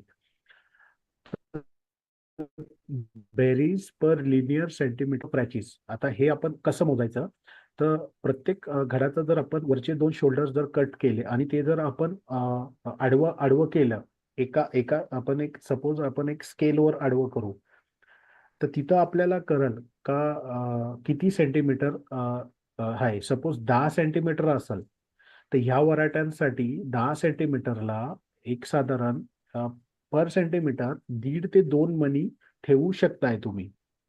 आणि कारण का यांची साईज थोडीशी कमी असते, म्हणून तुम्ही 1.5 ते 2 बेरीज हे तुम्ही पर सेंटीमीटर त्या पाकळीवरती ठेवू शकताय. पण जर आपण मोठ्या साईजच्या व्हरायटीज मध्ये जर बघितलं, जसं रेड ग्लोब आहे, टिमको आहे, ॲलिसन आहे, ज्याची बेरीज साईज ही ऑलमोस्ट जसं मी सांगितलं का 25 mm असती. तर अशा व्हरायटीज मध्ये तुम्हाला तिथं मनी तुम्हाला खूप म्हणजे लिनियर स्क्वेअर सेंटीमीटर ऑफ रॅचीज म्हणजे तिथं तुम्हाला साधारण 1 ते 1.5 असे मनी तुम्हाला ठेवायला लागतील.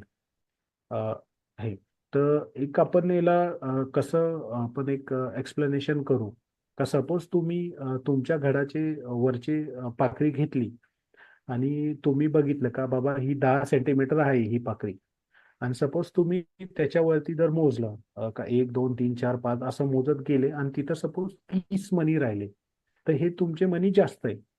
मग सपोज तुम्ही ते मनी कमी केले आणि ते मनी सपोज तुमचे 25 राहिले तर कुठंतरी ते तुमचं स्क्वेअर सेंटीमीटर मध्ये ते मनी बसताय. युजली कसं आहे का 10 सेंटीमीटरला 20 मनी तुम्हाला ठेवायची मुभा आहे. तर तिथं तुम्ही 15 मनी ठेवू शकताय, 18 मनी ठेवू शकताय, किंवा 22 पण सर बोलले चालतील. पण तेच जर तुम्ही मोठ्या बेरी साईजच्या व्हरायटीज मध्ये तुम्हाला तिथं एक साधारण 10 ते 15 मणी एवढेच ठेवता येतील. Okay. Okay, the other one.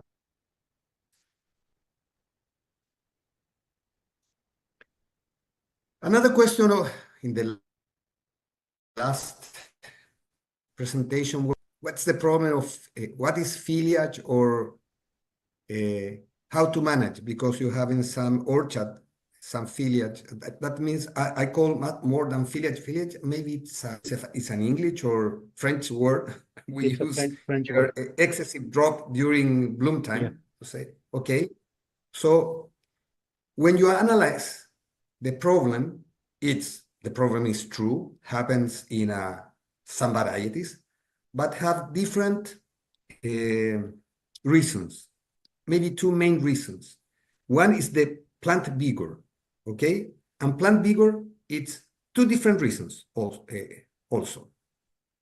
When you have an excessive vigor, the shoots and the roots, because the roots start at the bloom time, growing very fast, it's a very strong sink of carbohydrates, sugar, food, and produce or causing malnutrition, lack nutrition of the bunch. So the bunch don't have enough food to have a very good fruit set, so they lost a very big amount of berries, and this amount of berries is not enough to have a very good bunch. Another problem that is associated also with vigors, when you have a very weak plant, and it's very common in two varieties, magenta and some varieties of the programs of Sangor, okay, that the plants are very weak, and the reserve and production of carbohydrates in spring, it's very low and not enough to adequate nutrition of the shoots, the roots, and the bunch. So the bunch, because it's the weakest sink of the plant, get the worst part of the problem. So Yeah. you will have problems of foliage because of very vigorous or because of very light, very weak plants. Okay, that is common in magenta and midnight beauty from Sangor program, that you have a very weak plant, and you said, okay, it's a very weak plant. Which is the problem?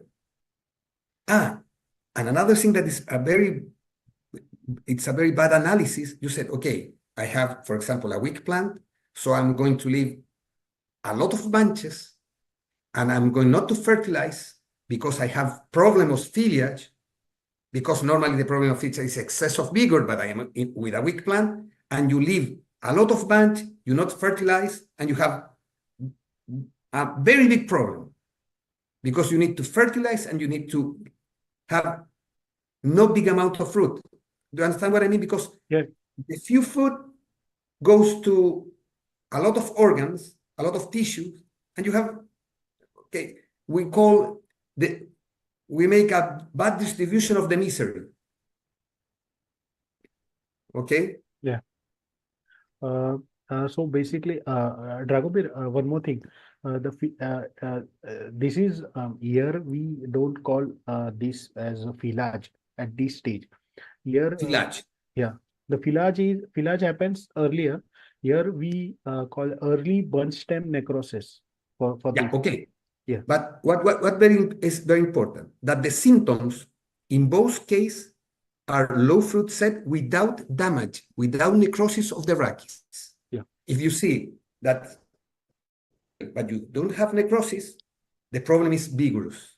Yeah. Okay, we're going to the other problem with rachis necrosis, the other slides. But Yeah. this you have to very good analysis what is going on in my orchard in particular. I have this problem. The problem is vigor.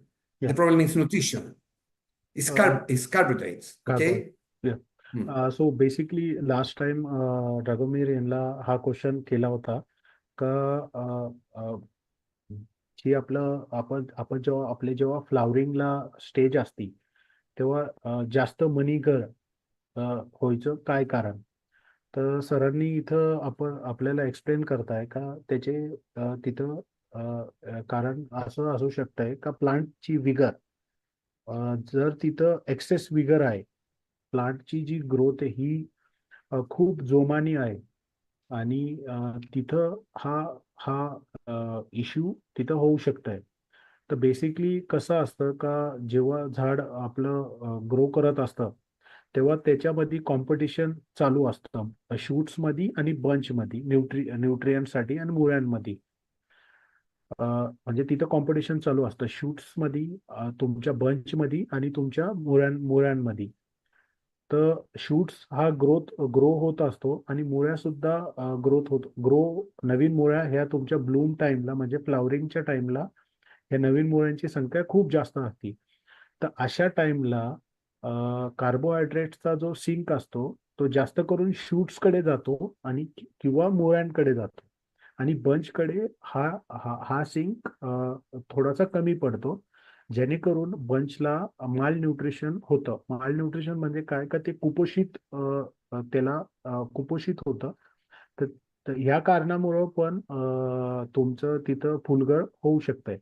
अजून एक कारण असं असू शकतंय का तुमचे जर झाडं week असतील आणि त्याचं जे रिझर्व्ह आहे कार्बोहायड्रेट्सचं हे जर कमी असेल तरी हा प्रॉब्लेम तिथं येऊ शकतंय.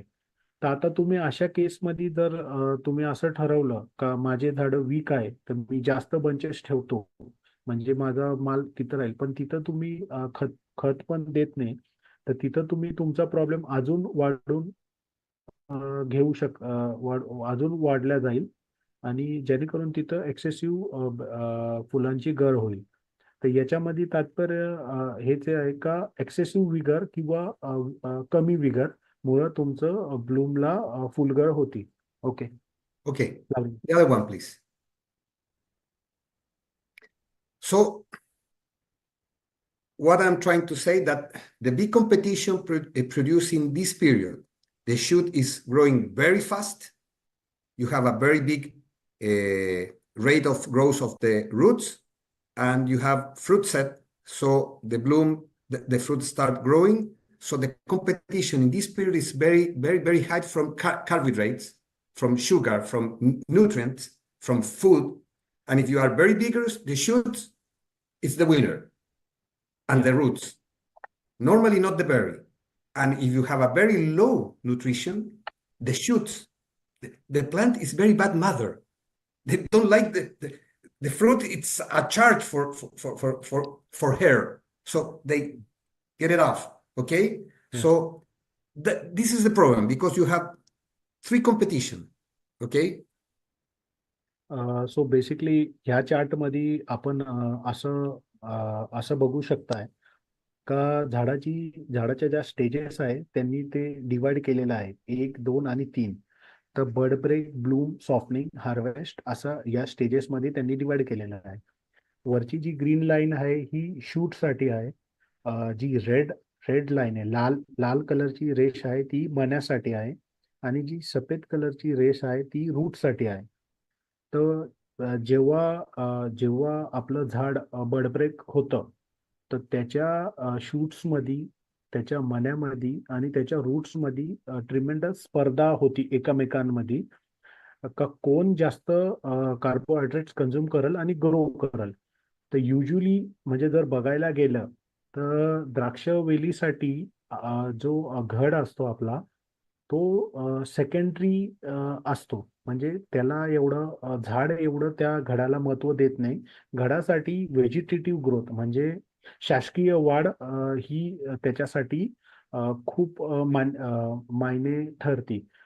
तर अशा स्टेजेसमध्ये तुम्ही जर बघाल तर ब्लूम टाइम म्हणजे फ्लावरिंग मध्ये तुमचं मुळ्यांचं व्हाईट सफेद मुळ्यांचा नवीन मुळ्या यायचा फ्लश जास्त असतो आणि हार्वेस्ट टाइम मध्ये जास्त असतो.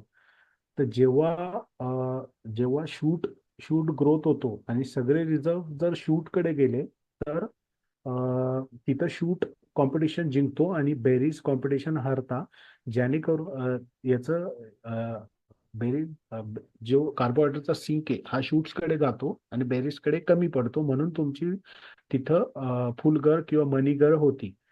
तर तुम्हाला तो कुठंतरी बॅलन्स एक साध्य करायला लागतो तिथं. Okay. Another thing that's Dinesh, do you remember when I talk about the gibberellic acid during softening? The roots start growing, the berries start growing very fast, and the shoot is growing very fast. So you have a second competition. That's the reason we apply gibberellic acid in this period, because I need to confuse the plant that they have enough inside gibberellic acid in the seed, but because they don't have seed. That's another explanation, okay? But it's just Yeah, just the thing. सो सरांनी basically इथं जसं last slide मध्ये सांगितलं, gibberellic ऍसिडचं जे आपल्याला application करायचंय वरायजन स्टेजला, तर ते त्याच्या मागचा जो सायंटिफिक अप्रोच आहे तो इथं तुम्हाला ह्या चार्ट मध्ये दिसून येतोय. जसं सरांनी सांगितलं का वरायजन टाइमला मुळ्यांची वाढ ही सगळ्यात जास्त चालू होती आणि शूटची वाढ पण इथं चालू होती आणि बेरीची वाढ पण चालू होती. तर जेव्हा आपण इथं जिब्रेलिक ऍसिड देतो तर आपण झाडाला कन्फ्यूज करतोय का तिथं जिब्रेलिक ऍसिड जास्त आहे, त्याच्यामुळं झाड तिथं शुगर आणि पाणी तिथं मण्यापर्यंत पोहोचवतं, जेणेकरून तो मनी मोठा होतो आणि त्याला फिनिशिंग यायला हेल्प करते. या Yes, and another thing that is important, that the roots growth in Mediterranean areas like Chile start in this period, but in hot weathers or subtropical weathers start earlier. So you have bigger competition, okay? Yes. Start just in softening, very high. In tropical condition like you, or subtropical condition like you have in India. तसं sir इथं आपल्याला सांगताय का आपलं जे climate आहे tropical climate, आपल्याकडे मुळ्यांची वाढ कदाचित खूप आधी चालू होती. म्हणजे जशी सॉफ्टनिंग आपली स्टार्ट होती तशी तुमच्या मुळ्यांची वाढ चालू होती. त्यांच्याकडे ही वाढ थोडीशी लेट चालू होती, हार्वेस्ट किंवा वरायजन किंवा हार्वेस्टच्या टाइमच्या आसपास, कारण की त्यांचं क्लायमेट हे हॉट क्लायमेट आहे, वेगळं क्लायमेट आहे.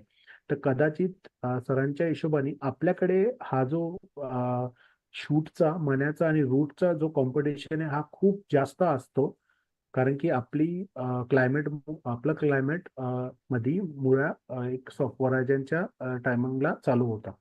या Next one, please. Okay, so which are the approach to treat this problem of foliage because of vigor of plant? You have to make a proper diagnosis of the problem. Is due the excess of lack vigor? Okay, I'm working with magenta or I'm working with autumn crease, a different problem. Autumn crease is very vigorous and magenta is very weak variety. Of course, an adequate fertilization program to increase the vigor or reduce the vigor of the vine. It depends. Special attention to the nitrogen. Okay. Leave a large number of bunches to bloom time. In case of weak varieties, vine arrive to a bloom with a very high number of bunches, and you increase the problem. So you don't leave more. If you have a weak variety, you cannot leave more bunches. You have to leave less bunches, because you have very few food for many people, okay? On a vigorous plant, in an early bloom, you can tip the tail of the cluster, like this, or you can tip the most vigorous shoots, or you can girdle the trunk. So you reduce the competition, because the competition is shoots, roots, and the end of the bunch. So when you tip the bunch, you have a good fruit set on the first shoulders. If you tip the shoots, you eliminate the hormones, so the nutrients, the sugar, do not move to the shoots, to the bunch. At the same, if you girdle the trunk, you don't move the food to the roots. You leave the food to the cluster. Okay. If Yeah. this is the problem, you make analysis, but then we are going to go to the problem with necrosis. Take it easy, okay? Yeah, I agree.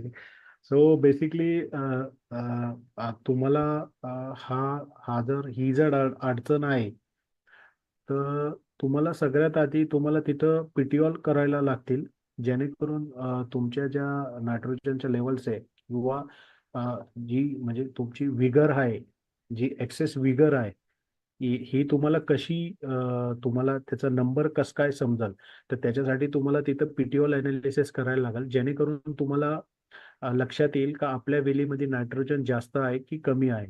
अशा केसमध्ये तुम्हाला फर्टिलायझरच्या प्रोग्रामवरती खूप लक्ष द्यायला लागणार आहे नायट्रोजनमध्ये, का झाडाची विगर जास्त आहे किंवा झाडाची विगर कमी आहे. त्या हिशोबाने तुम्हाला तुमचं नायट्रोजनचं ऍप्लिकेशन हे मॅनेज करायला लागेल.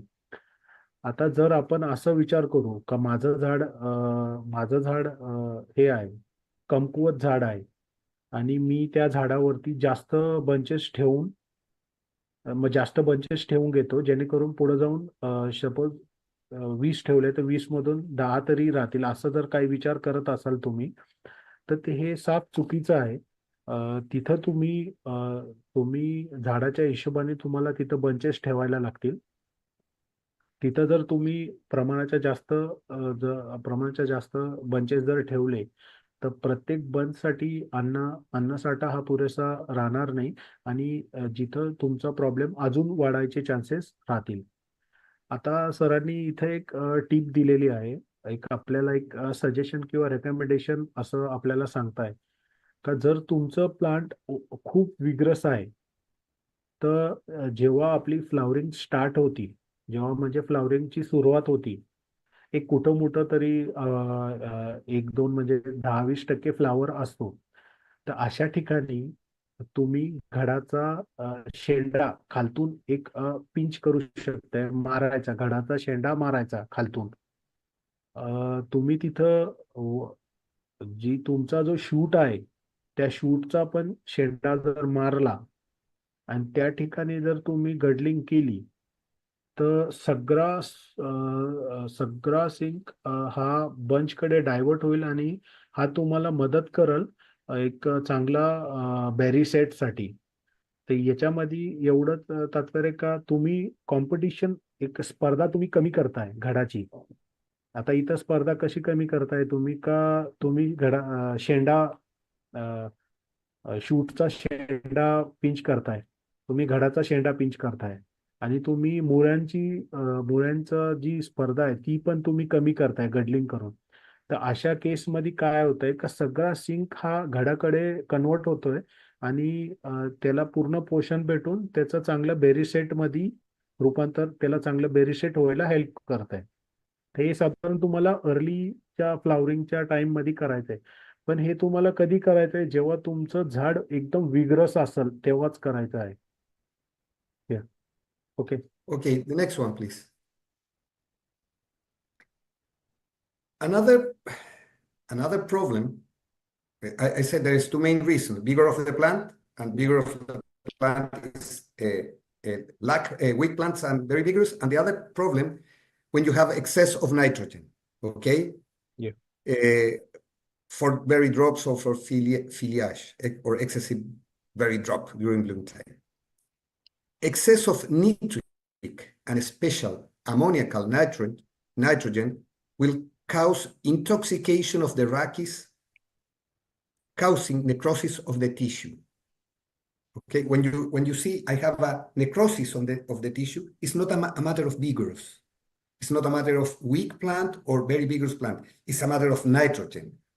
I'm not using the inorganic nitrogen inside of the plant and the nitrogen as nitric or ammoniacal form is very toxic for the fruit, especially in grapes.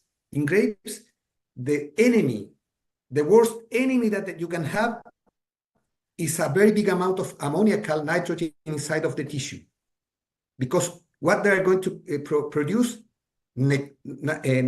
necrosis of the stems, necrosis of the leaves, necrosis of the tendrils, everything. So when you see in bloom time that I have affiliate and I have necrosis of the branches, my problem is nitrogen, inorganic nitrogen inside of the plant. That not means, Dinesh, that the amount of nitrogen, maybe I can have 4% of total nitrogen, but I have 99% of the nitrogen metabolized as a protein, as an amino acid. There's no problem. Maybe I can have 2% of total nitrogen, but 50% is ammoniacal or nitric. I have a very big problem in bloom time. So I have to transform this nitrogen inorganic to organic before bloom, not in bloom, before bloom. So my work is from bud break, maybe 20 days before bloom. Yeah. Okay? So basically इथं flowering मध्ये फुलगर किंवा मनीगर व्हायचे आपण बघितले दोन कारण. तुमच्या झाडाची विगर किंवा दुसरं कारण तुमच्या झाडामध्ये असलेला नायट्रोजन. तर इथं ड्रॅगोमीर आपल्याला सांगताय का झाडामध्ये जर एक्सेस नायट्रोजन किंवा एक्सेस नायट्रोजन आणि त्याच्यामध्ये स्पेशली अमोनिकल नायट्रोजन जर असला तर तिथं तो तुमचं इंटॉक्सिफिकेशन म्हणजे इंटॉक्सिफिकेशन करतो आणि टिश्यूजचे नेक्रोसिस करतो. आता हे कसं करतो का अमोनिकल नायट्रोजन युजली नायट्रोजन झाडामध्ये असल्यानंतर हा नायट्रोजनचं ब्रेकडाऊन होतं अमोनियो ऍसिड्स मध्ये, प्रोटीन्स मध्ये आणि मग शुगर मध्ये, असं करून झाड ते वापरतं. पण जर तुमच्या झाडामध्ये जर अमोनिकल नायट्रोजन जास्त आहे आणि तो इनऑर्गॅनिक फॉर्म मध्ये आहे तर झाडाला हा नायट्रोजन ऑर्गॅनिक फॉर्म मध्ये कन्वर्ट करून हा वापरायचा असतो. पण काही कारणाने जर हा वापरला नाही तर हा झाडाला हानिकारक ठरतो. तर ड्रॅगोमीर सरांच्या हिशोबाने जर द्राक्षामध्ये जर सर्वात जर कोणी जर मोठा शत्रू असेल तर तो हा अमोनिकल नायट्रोजन आहे. कारण की जास्त जर अमोनिकल नायट्रोजन जर तुमच्या झाडामध्ये जर असला तर तो तुमच्या रॅचिसचं म्हणजे देठाचं नेक्रोसिस करायला म्हणजे कूज, आपण जी म्हणतो कूज, देठाची कूज होती, टिश्यूची कूज होती. तर हा नायट्रोजन तुमच्या वेलीमध्ये अमोनिकल नायट्रोजन ची व्हॅल्यूज ही कमी पाहिजे. या okay. Okay. This problem will be bigger, aggravated bigger in cold and rainy springs. Yeah. Because the transformation of the inorganic nitrogen to organic nitrogen is very slow. Why? Because two main reasons. We have low temperatures, so the trees is growing very slow, and we have no light. When the days are very cloudy, remember, light is the life. So the transformation of the nitrogen goes with light at the same as pre-harvest period with light. So we don't have temperature and we don't have light. So we accumulate inorganic nitrogen. It's the same if you are cooking bread. Okay? What do you need for bread? The ingredients, water, salt, everything, okay, to make a bread or to cook a bread or to cook a cake, okay? And you have you need fire to produce, you need hot temperature to cook. Yes. If you don't have temperature, the ingredients will kill you. Yes. Okay? Because our basic ingredient, nitrogen, as nitric and ammoniacal, are ingredients, it's not food. Yes. So basically हा जो problem आहे ammoniacal नायट्रोजनचं accumulation, म्हणजे झाडामध्ये ammoniacal नायट्रोजनची level कधी वाढते, जेव्हा म्हणजे पाऊस आला किंवा ढगाळ वातावरण आहे, अशा वातावरणामध्ये झाडामध्ये अमोनिकल लेवलची नायट्रोजन ही वाढते. आणि अशा वातावरणामध्ये जसं मी मगाशी तुम्हाला सांगितलं का इनऑर्गॅनिक नायट्रोजन झाड घेऊ शकत नाही, त्याला ऑर्गॅनिक नायट्रोजन फॉर्म मध्ये कन्वर्ट करून ते झाड घेतं. तर अशा वातावरणामध्ये झाडाला ही ही क्रिया करायला, ही क्रिया हळू मंदवते, स्लो होते. जेणेकरून हे nitrogen inorganic nitrogen organic nitrogen मध्ये कन्वर्ट व्हायला झाड हे हळू करतं. तर बेसिकली याच्यामध्ये हे हे व्हायचं कारण काय, का बरं ही क्रिया मंदवते? कारण की तिथं टेम्परेचर जे असतं, कारण की ढगाळ वातावरण असतं, पाऊस पडलेला असतो, तिथं तुमचं टेम्परेचर हे कमी होतं आणि कमी टेम्परेचर मध्ये झाडाची ग्रोथ ही स्लो होती. त्याच्यामुळे हे इनऑर्गॅनिक नायट्रोजन ऑर्गॅनिक फॉर्म मध्ये पचवण्यासाठी ही क्रिया स्लो होती. अजून एक सगळ्यात मोठं जे सरांनी सांगितलं का ह्या क्रियेला ही क्रिया होण्यासाठी तिथं लाईट पाहिजे, सूर्यप्रकाश पाहिजे. जर अशा परिस्थितीमध्ये जर तुमच्याकडे पर्याप्त सूर्यप्रकाश जर नसला तर तुमचं अमोनिकल नायट्रोजनचं जे कन्व्हर्जन आहे हे कमी होतं आणि हे तुमच्यासाठी खूप हानिकारक ठरतं आणि अशा वातावरणामध्ये अजून जास्त अमोनिकल नायट्रोजन वाढतं झाडामध्ये. ओके, या. Okay, and this problem normally is goes or is associated with a deficiency or a low amount of potassium during bloom time. It normally happens when you have excess of ammoniacal and nitric nitrogen, you have less potassium. What do you need from bloom time? So why I'm telling this? Because you need to apply some foliar potassium, okay, to avoid the problem. But the most important thing that the symptoms will be excessive berry drop along with necrosis of the rachis, different than the other one. So you have to say, okay, I have necrosis, yes, nitrogen. Don't have necrosis, vigor. Okay, Yeah. it is vigor, is lack vigor or very big vigor, okay? So basically हा जो problem आहे nitrogen एक्सेसचा, हा problem पोटॅशियमच्या डेफिशियन्सीशी जोडला जातो. जर तुमच्या झाडामध्ये जर पोटॅशच्या level जर पर्याप्त नसतील फ्लावरिंगच्या टाइमला तर ह्या प्रॉब्लेम कुठंतरी हा कोरिलेट होतो.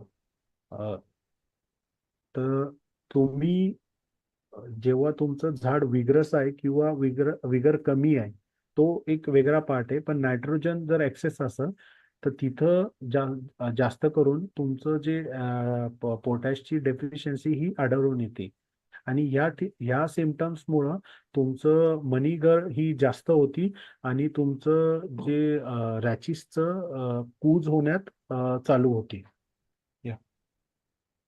Okay, next one, please. Dragomir, can we have a break for? Can we have a break for one? No problem. No Yeah. problem. Yeah. Sorry. Well, 5 minutes, 10 minutes.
So, okay, the other one, please. The next one.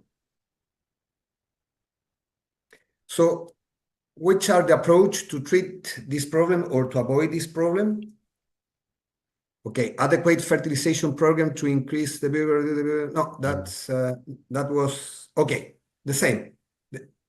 We need to apply the exactly nitrogen that we need, not to be equal to excess or lack nitrogen. Okay. Yeah. If you have the problem, please do not fertilize with nitrogen in spring until the plant is very active, because the plant is not active. The plant cannot use the nitrogen.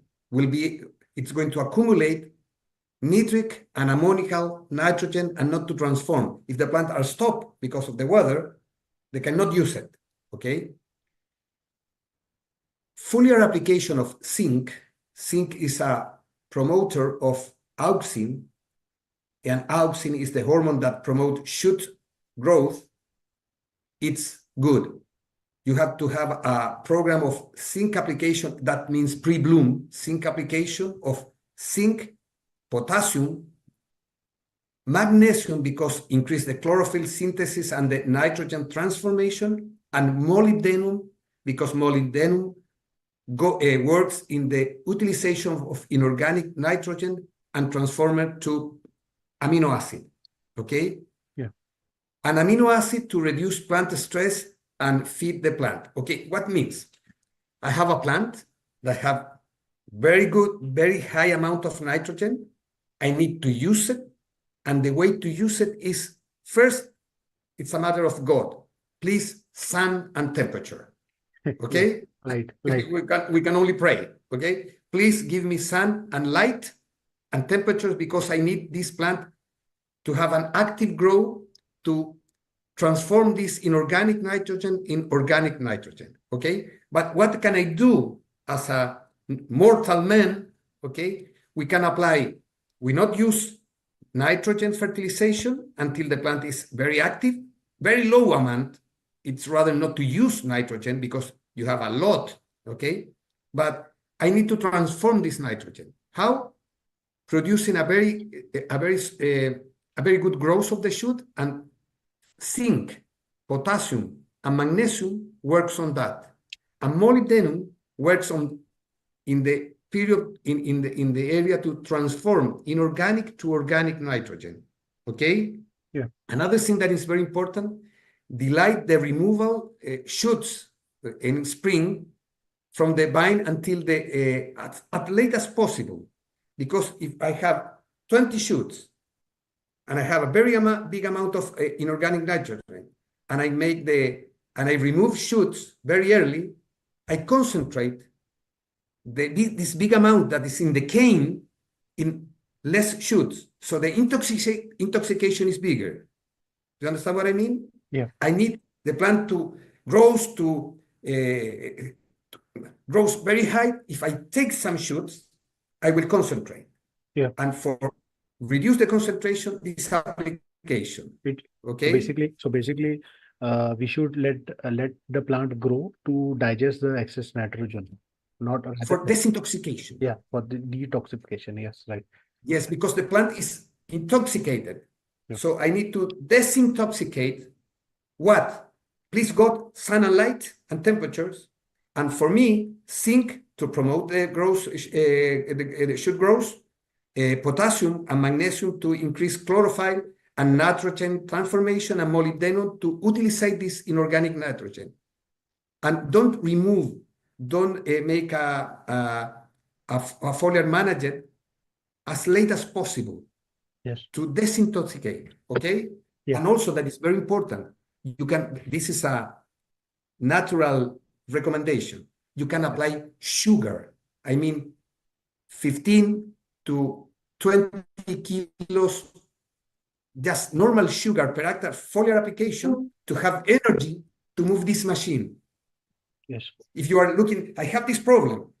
Don't use nitrogen, use zinc, use magnesium, potassium, molybdenum, and apply sugar to move the shoots.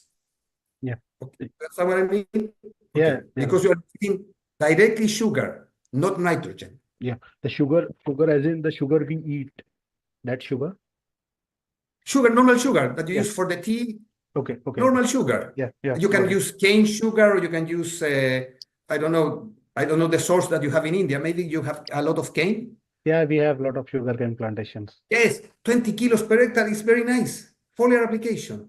Okay. So basically, you suggest this application during at the start of bloom, or I mean, what? No, I mean 20 days before bloom. You Okay. can do 2 applications, 10 kilos and 10 kilos. That when you see these shoots are stopping, they're not using the nitrogen, they are not moving, they're not sugar. It's directly to the vein. Like Yeah. They're like injecting steroids. exactly. Yeah. So you move the plant. Yeah, to move the plant. So इथं ह्या slide मध्ये जो आपल्याला जो problem आहे गळकुजीचा तो आपण कसा आपण त्याला टाळू शकताय किंवा त्याच्यावर काय उपाय आपण करू शकताय. तर याच्यामध्ये सगळ्यात आधी आपल्याला जी गोष्ट गृहीत धरायला लागेल ती आहे झाडामध्ये असलेलं नायट्रोजन. तर आपल्याकडे पीटीओल अनालिसिस असणं हे खूप गरजेचं आहे, जेणेकरून आपल्याला हे लक्षात येईल का झाडामध्ये नायट्रोजन किती आहे. मग त्या हिशोबाने आपल्याला नायट्रोजनचा ऍप्लिकेशन, नायट्रोजन फर्टिलायझरचा जो प्रोग्राम आहे त्या हिशोबाने आपल्याला प्लॅन करावा लागेल. जर नायट्रोजन कमी आहे तर तिथं नायट्रोजन वाढवायला, नायट्रोजन जास्त आहे तिथं नायट्रोजन कमी करायला लागेल. तर हे तुम्ही अंदाजपंचे करायचं नाही. हे तुम्हाला पीटीओल काढूनच तुम्ही त्या व्हॅल्यूज घेऊ शकताय. याच्यामध्ये अजून एक त्यांनी एक सांगितलंय का खूप म्हणजे लेट नायट्रोजनचं ऍप्लिकेशन करू नका. म्हणजे फ्लावरिंग जस्ट स्टार्ट होतीये तुमची, म्हणजे फुलोरा सुरू होतोय, तर त्या स्टेजेसला नायट्रोजनचं ऍप्लिकेशन करू नका. पण परत इथं हीच गोष्ट येते का तुमच्या झाडाची विगर कशी आहे. याच्यामध्ये काही गोष्टी तुम्ही मॅनेजमेंट करू शकताय, जसं झिंकचं ऍप्लिकेशन करू शकताय, झिंक, पोटॅश आणि मॅग्नेशियम. तर याच्यामध्ये झिंकचा जो रोल आहे तो तुमचं शूट ग्रोथला मदत करणार आहे. पोटॅश आणि मॅग्नेशियम हे झाडातलं हरितद्रव्य वाढवला मदत करल आणि नायट्रोजनचं ट्रान्सफॉर्मेशन करल. तुम्ही इथं मॉलिब्डेनम पण वापरू शकताय, कारण की मॉलिब्डेनम हे इनऑर्गॅनिक फॉर्मचं जे नायट्रोजन आहे त्याला ऑर्गॅनिक फॉर्म मध्ये कन्वर्ट करायला मदत करतं आणि झाडावरचा जो स्ट्रेस आहे तो कमी करतं. तर अशा या तिन्ही चारी गोष्टी करून तुम्ही तुमच्या झाडावरची झाडावरचा जो ताण आहे फ्लावरिंगच्या टायमाचा तो कमी करू शकताय. आता हे ऍप्लिकेशन साधारण तुम्हाला एक म्हणजे फ्लावरिंग चालू होतीये तेव्हा करायचे नाहीये, त्याच्या आधीच तुम्हाला हे ऍप्लिकेशन करायला लागतील. आता जसं मॉलिब्डेनम आहे हे पण तुम्हाला पीटीओल बघूनच करायला लागतील मॉलिब्डेनम. आता याच्यामध्ये त्यांनी अजून एक असं सजेस्ट केलं आहे का खूप म्हणजे जेव्हा तुमचा फुलोरा चालू होतोय तर एक्झॅक्ट फुलोराच्या टाइमला, फ्लावरिंगच्या टाइमला तुम्ही शूट्स काढू नका. अशा ठिकाणी काय होणार आहे का जर तुम्ही शूट्स काढल्या आणि बाकीच्या शूट्स मध्ये नायट्रोजनचं लेवल हे जास्त वाढणार आहे आणि तिथं तो प्रॉब्लेम अजून वाढू शकताय. तर ह्या सगळ्या गोष्टींमध्ये जर सगळ्यात महत्वाची गोष्ट जी सरांनी सांगितली का तिथं तुम्हाला सूर्यप्रकाश पाहिजे. सरांनी जसं सांगितलं का तुम्हाला देवाकडे प्रार्थना करायला लागेल का आमच्या बागेमध्ये चांगला सूर्यप्रकाश पाहिजे, ह्या सगळ्या गोष्टी मदत करायला. तिथं त्यांचं एक रेकमेंडेशन आहे का तुम्ही तिथं शुगर, जी आपली खायची साखर असते, त्याचं 15 ते 20 किलो असं तुम्ही फवारणीतून ऍप्लिकेशन करू शकताय. तर याच्या मागचा उद्देश असा आहे का ते डायरेक्टली झाडाला एनर्जी प्रोव्हाइड कराल आणि जिथं तुमचं झाड थांबलेलं आहे त्याला थोडंसं चालवायला ते हेल्प कराल. या okay. Okay, the next one, please. This is a satellite monitoring of the vineyard vigorous. So you can, this is free, this is a free application. The name is irrigation. I will send you the link Irisat. It's a Australian application. You can go to your orchard and you measure your orchard and give you different vigors. If you see, this is the same variety. This is Thompson seedless, just Thompson seedless.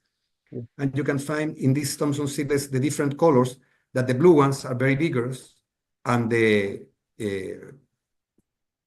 brown, it's a weak orchard. So you can measure.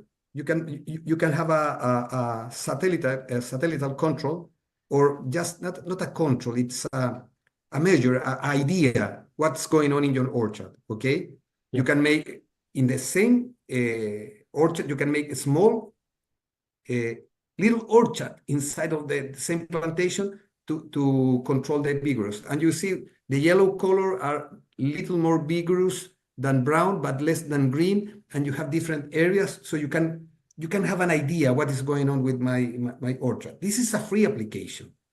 Okay. You only need is time to look at every Monday. Okay. Okay. So basically या slide मध्ये satellite monitoring of वायनयार्ड vigour, म्हणजे satellite द्वारे तुमच्या बागेची vigour किती आहे हे तुम्ही बघू शकताय. तर हे जे ऍप्लिकेशन आहे हे फ्री ऍप्लिकेशन आहे. सर आपल्याला ती लिंक शेअर करणार आहे. तर या ऍप्लिकेशन मध्ये तुम्ही असं बघू शकताय का झाडाची जी विगर आहे ही जो ग्राफ दिलेला आहे blue, green, light green, yellow, तर ह्या कलर वाईज ती झाडाची विगर सेपरेट केलेली आहे. तर तुम्ही बघू शकताय जिथं ब्ल्यू कलर आहे तिथं झाडाची विगर जास्त आहे, जिथं ग्रीन कलर आहे तिथं झाडाची विगर कमी आहे. तर ह्या ऍप्लिकेशनची मदत घेऊन तुम्ही त्या जागेवरती फर्टिलायझर ऍप्लिकेशन किंवा काहीतरी मॅनेजमेंट करून ती जागा तुम्ही इम्प्रूव्ह करू शकताय. तर हे तुमच्यासाठी खूप चांगलं टूल राहील. हे फ्री आहे. तर हे तुम्हाला त्यांची लिंक प्रोव्हाइड करतील. हे या Okay, the next one, please. If you see, this is excess nitrogen or intoxication. This is a normal cluster, and you go to these brown stems. That is nitrogen. Yeah. You are not using the nitrogen in the right time. So this is the difference between another, please. next slide. Next, please. This is the difference. This is of vigor. Yes. Okay. If you see, you have very few fruit set, but there is not a brown stem. Yes. This is a matter of vigor. The other one is a matter of nitrogen. Yes. That's the difference. Yeah. So basically, sir शेवट याच्या आधीची slide दाखवा ना. या slide मध्ये जे तुम्हाला photo दिसताय हे जास्त नायट्रोजन मुळे झालेलं आहे. इथं तुम्ही बघू शकताय का वेलीमध्ये एक्सेस नायट्रोजनचं टॉक्सिकेशन झालेलं आहे. त्याच्यामुळं तिथं तुम्हाला घडाचा दांडा कुजलेला दिसतोय. आणि तसंच जर तुम्ही पुढच्या फोटोज मध्ये जर बघितलं, नेक्स्ट पिक, इथं तुम्हाला जे दिसतंय ते झाडाची जास्त विगर किंवा कमी विगर चे काय अडचण येतील ते दिसतंय. I think this is the last. Next, please. Thank you very much. That's all. There is this bunch is not a fake. It's real. Yeah. It's a superior that mute to a red variety. Okay. Okay, that's a start of muting. We found it in an orchard in the north. Okay. And it's very nice variety. Yeah. 50% green, 50% red. Yeah. It's superior. It's the variety superior are muting to red superior. Yes. It's a natural mutation. Thank you very much.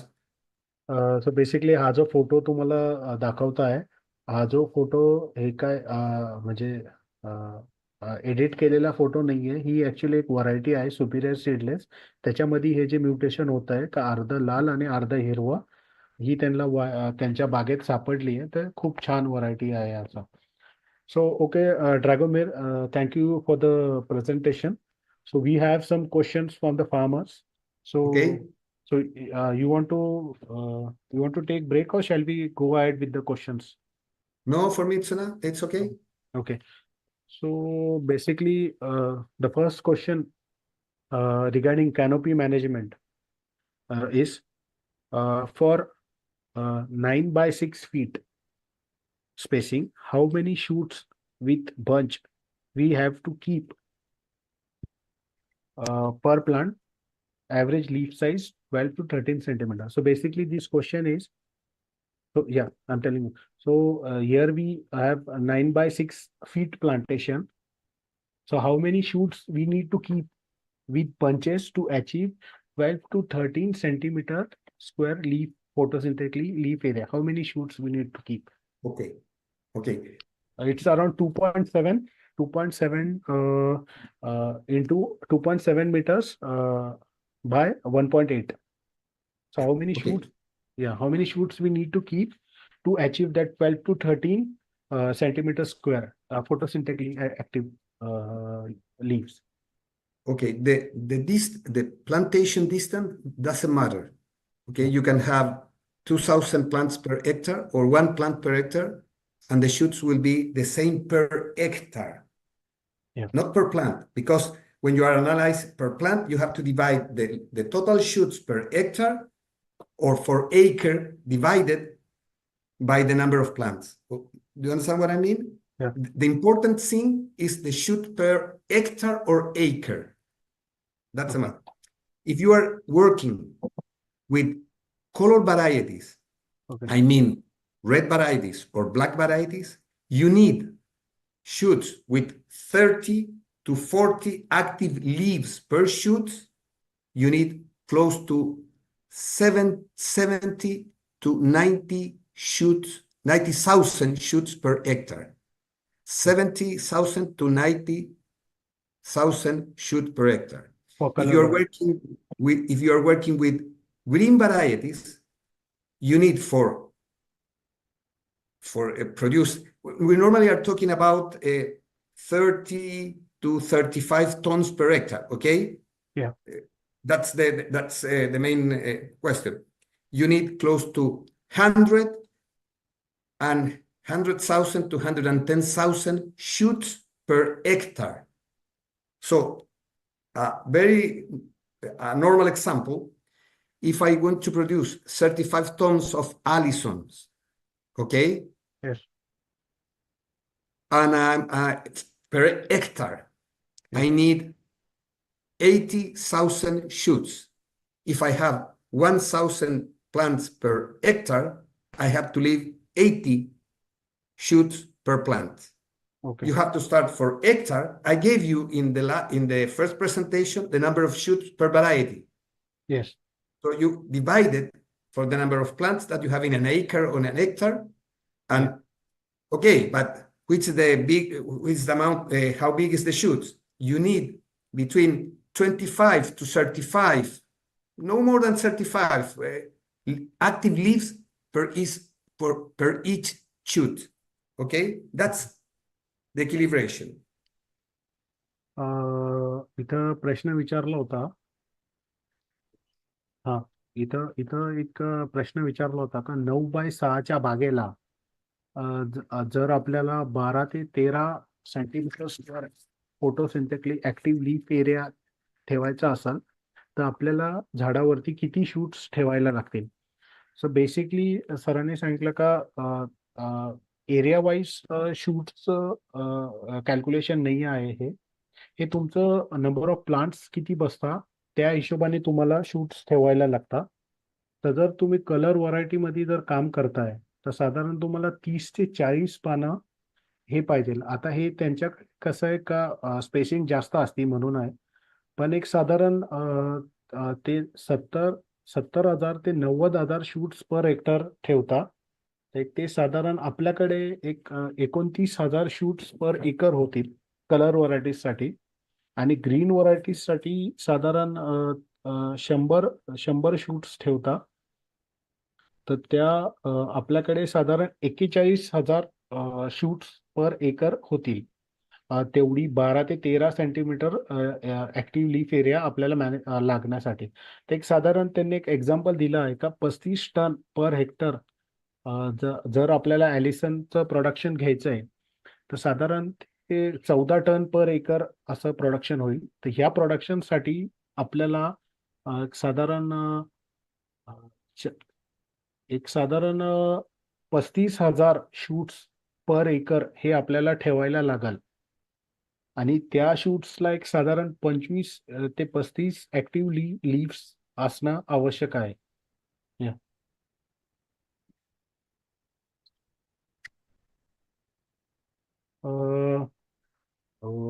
One more question we have, Dragomir.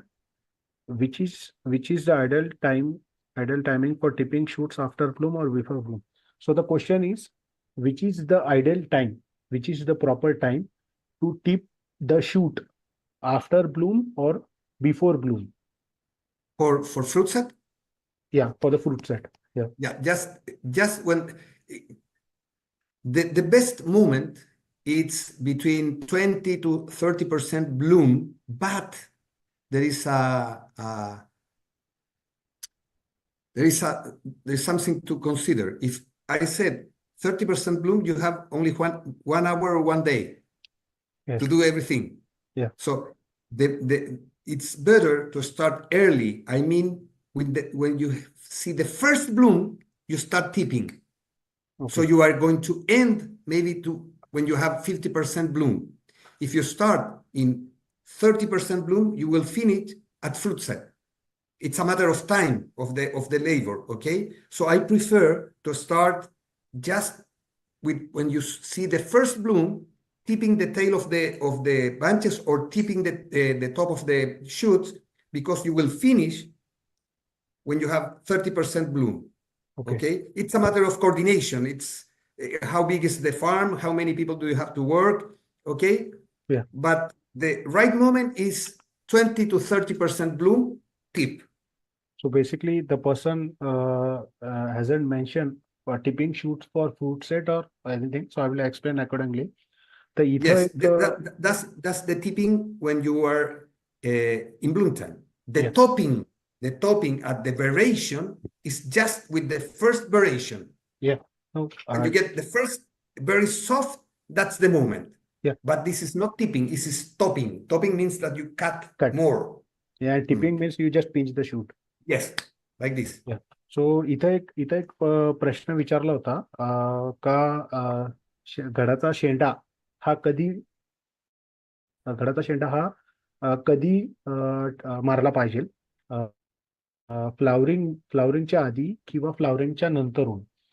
तर इथं जर तुम्हाला जर चांगला fruit set पाहिजे, चांगली setting जर पाहिजे, तर तुम्ही एक साधारण 20 ते 30% फ्लावरिंग पासून घडाचा म्हणण्यापेक्षा शेंडा हा टिपिंग चालू करायला पाहिजे. एक साधारण ती तुमची 50% फ्लावरिंग पर्यंत ती टिपिंग संपून जाईल. याच्यात तुम्हाला काही गोष्टी अशा लक्षात घ्यायला लागेल का तुमची एरिया किती आहे, म्हणजे प्लॉटची साईज किती मोठी आहे. जर प्लॉट खूप मोठा आहे तर थोडीशी टिपिंग लवकर चालू करा, जेणेकरून ती टिपिंग संपोस तर तुमची फ्लावरिंग एक 50-60% पर्यंत येऊन जाईल. तर एक साधारण फ्लावरिंग ह्या टाइमला तुम्ही शेंड्याची टिपिंग करू शकता. म्हणजे ड्युरिंग ब्लूम मध्ये. फ्लावरिंगच्या अगोदर करण्यात काय अर्थ नाहीये. फ्लावरिंग मध्ये तुम्ही टिपिंग करायला पाहिजे.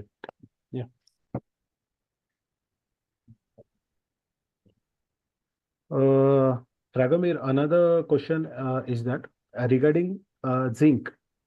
So which form of zinc we should use during bloom stage? Should we use chelates or should we use oxide formulation? Which zinc? Okay, if you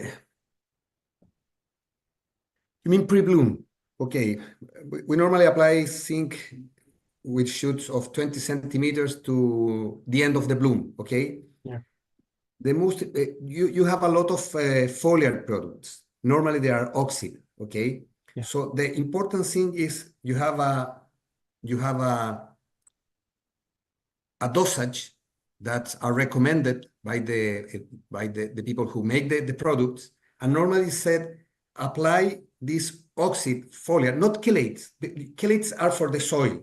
Okay, if you are going to apply chelate zinc to the soil, you need white roots. You need active roots. If you don't have, you are going to lose the application. So you have to make a hole, we call calicata, and you look the roots, and you have new roots, new white roots. You can apply a chelate, and you apply chelate because you have carbonates in the soil.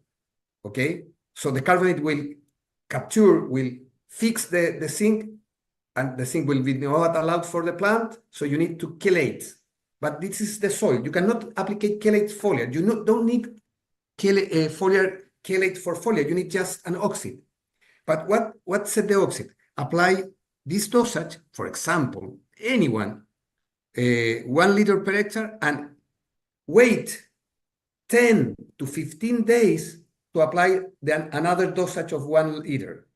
Don't do that, because zinc is a not movable element inside of the plant.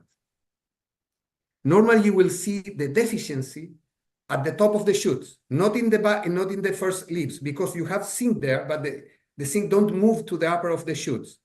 So you need to apply zinc in every single foliar application during bud break to end of the bloom.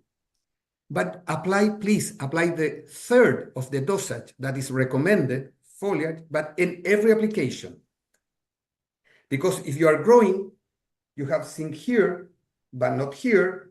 So you need to apply another here. But if you apply the normal recommendation, you will be some intoxication problem with zinc. That it shoots in the leaves. Okay. So if the dosage, for example, is 3 liters per hectare, every 20 days, apply in each application for oidium control or mildew control to bloom time, not 3 liters, 1 liter, 1 liter, 1 liter, 1 liter, and you are going to feed the new shoots, the new leaves. So, because the zinc don't move inside of the plant. You understand what I mean? Yeah, okay. Yeah, got it. I'm going to apply to the soil. Okay, make a hole, a calicata, see the roots. I don't hide growth. Don't apply. You are going to lose your application. No, I am applying a chelate. Doesn't matter. You are going to lose it because you need an active root to absorb the zinc. So I recommend to apply foliar the same amount, but in a small amount every time. Zinc is like water. Zinc, water, and another thing. Water, zinc, but the third of the dosage, the half of the dosage, depend. Okay? Yeah. But so basically here we usually use the chelates for spray and also oxides. So the oxide are good enough for foliar. Okay. But what is very important, Dinesh, if the recommendation of the label is 3 liters, 1 liter, I don't know, but for example, 3 liters, don't apply 3 liters and wait 20 days and apply 3 liters again. Apply 1 liter, 1 liter, 1 liter, 1 liter, 1 liter. You apply the same amount, but in a small dosage. Because you need to feed the new leaves. तो इथं एक प्रश्न आला होता का zinc application करताना फॉलियरला कोणत्या फॉर्मचं zinc आपण वापरलं पाहिजे, चिलेटेड का ऑक्साइड फॉर्म मध्ये. तर ड्रॅगोमीरच्या हिशोबाने ड्रॅगोमीर हे ऑक्साइड फॉर्म फॉलियरसाठी वापरता आणि चिलेटेड फॉर्म हे जमिनीतून वापरता. तर त्यांचं असं म्हणणं आहे का जर तुम्हाला चिलेटेड झिंक जर वापरायचं आहे जमिनीतून, तर तुम्हाला तिथं आधी खड्डा घ्यायला लागेल आणि त्या खड्ड्यामध्ये तुम्हाला नवीन मुळ्या तुमच्या बागेत आहे का नाही, व्हाईट रूट्स या बघाव्या लागतील. जर मुळ्या असतील तिथं तर तुमचं झिंक ऍप्लिकेशन तिथं फायदेशीर ठरणार आहे आणि जर तिथं मुळ्या नसतील तर ते झिंक ऍप्लिकेशन हे वाया जाणार आहे. तर सरांच्या हिशोबाने झिंक हे एलिमेंट खूप महत्वाचं आहे. प्रत्येक ऍप्लिकेशन मध्ये झिंक जायला पाहिजे बर्ड ब्रेक पासून तर फ्लावरिंग पर्यंत. तर सपोज ह्या ह्या ह्या स्टेजमध्ये बर्ड ब्रेक पासून तर फ्लावरिंग पर्यंत जर टोटल झिंक ऍप्लिकेशन तुम्ही सपोज जर 30 किलो देणार आहे, किंवा आपण एक एक्झाम्पल पकडू, काय सपोज तुम्ही मारणार आहे 30 लिटर पर हेक्टर, म्हणजे आपण एक एक्झाम्पल पकडू, तर हे 30 वन शॉट मध्ये देण्यापेक्षा तुम्ही हे डिवाइड करा छोट्या छोट्या फॉर्म मध्ये आणि हे देत राहा. कारण की झिंक हे इझिली मूव्ह करत नाही. तर साधारण जेव्हा तुम्ही याचं ऍप्लिकेशन तुम्हाला कंटिन्यू ठेवायला लागतील 2 ते 3 दिवसांनी, किंवा एक साधारण आपण असं पकडू का एक कंटिन्यूस ऍप्लिकेशन तुम्हाला द्यायला लागेल, जेणेकरून झिंकची पूर्तता नवीन शेंड्याला पण होईल आणि जुन्या शेंड्याला पण होईल. या ओके. सो ऑक्साइड फॉर्म हा सरांच्या हिशोबाने पॉलियरसाठी चांगला आहे. One more question we have about molybdenum. So should we use molybdenum by spray, or Yes. should we No, yeah, spray. Spray. or should we Spray. And you or need should no we more than put in all the season, you don't need more than 100 grams of elements, molybdenum elements per hectare. There are a lot of products, foliar products that have molybdenum, just molybdenum and some boron. You can apply foliar because, again, if you have active roots, white growth, the white and very beautiful growth in the springtime, maybe you will not have the problems of nitrogen because the plant is active, it's moving. So if I said I'm going to apply to the soil molybdenum and the soil potassium and in the soil zinc, you are making a mistake because the plant is not moving. They have not the active machinery working to reduce the inorganic nitrogen. So you need to support this period just foliar. And there is a lot of molybdenum, formulated molybdenum in the industry. I don't know in India, but you can send me the label. I can see the information if it is in English, not in Indian, because I don't.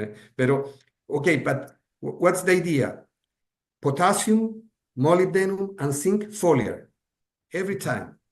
Okay, and Yeah. molybdenum close to the bloom time and potassium close to the bloom time. For example, if you have, just for example, if you have 4 weeks before, between bloom time, between bud break or 10 centimeter shoots to bloom, to the end of the bloom, 4 weeks, I recommend you apply zinc every single week, and potassium and molybdenum close to bloom time. Okay? How much is the dose for molybdenum? Sorry? How No, much? 120 grams molybdenum per hectare per year. You don't need more. Okay. The elements, I mean, Yeah.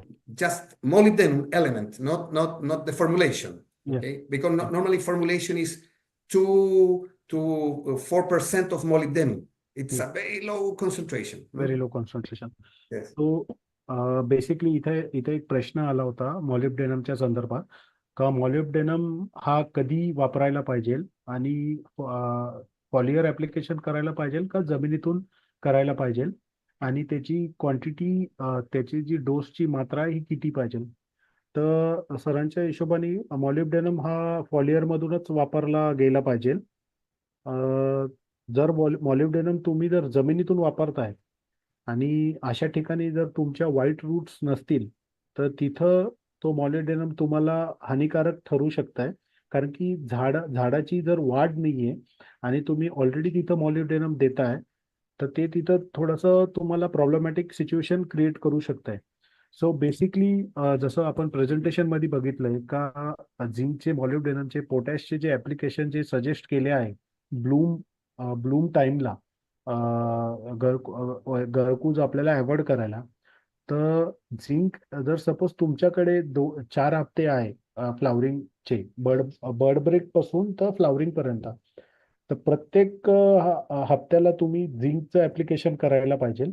आणि potassium मॉलिब्डेनमचं application हे तुम्ही Bloom टाइमला केलं पाहिजे. त्याच्या आधी potassium मॉलिब्डेनमचं application हे करायला नाही पाहिजे. सो आणि एक साधारण मॉलिब्डेनमची जी आपण जो डोस आपण जर सरांना विचारला होता, तर एक साधारण 120 ग्रॅम पर हेक्टर पुऱ्या वर्षाचा आहे. पर हेक्टर पुऱ्या वर्षाचा आहे. त्याच्यापेक्षा जास्त गरज नाहीये तुम्हाला वापरायची.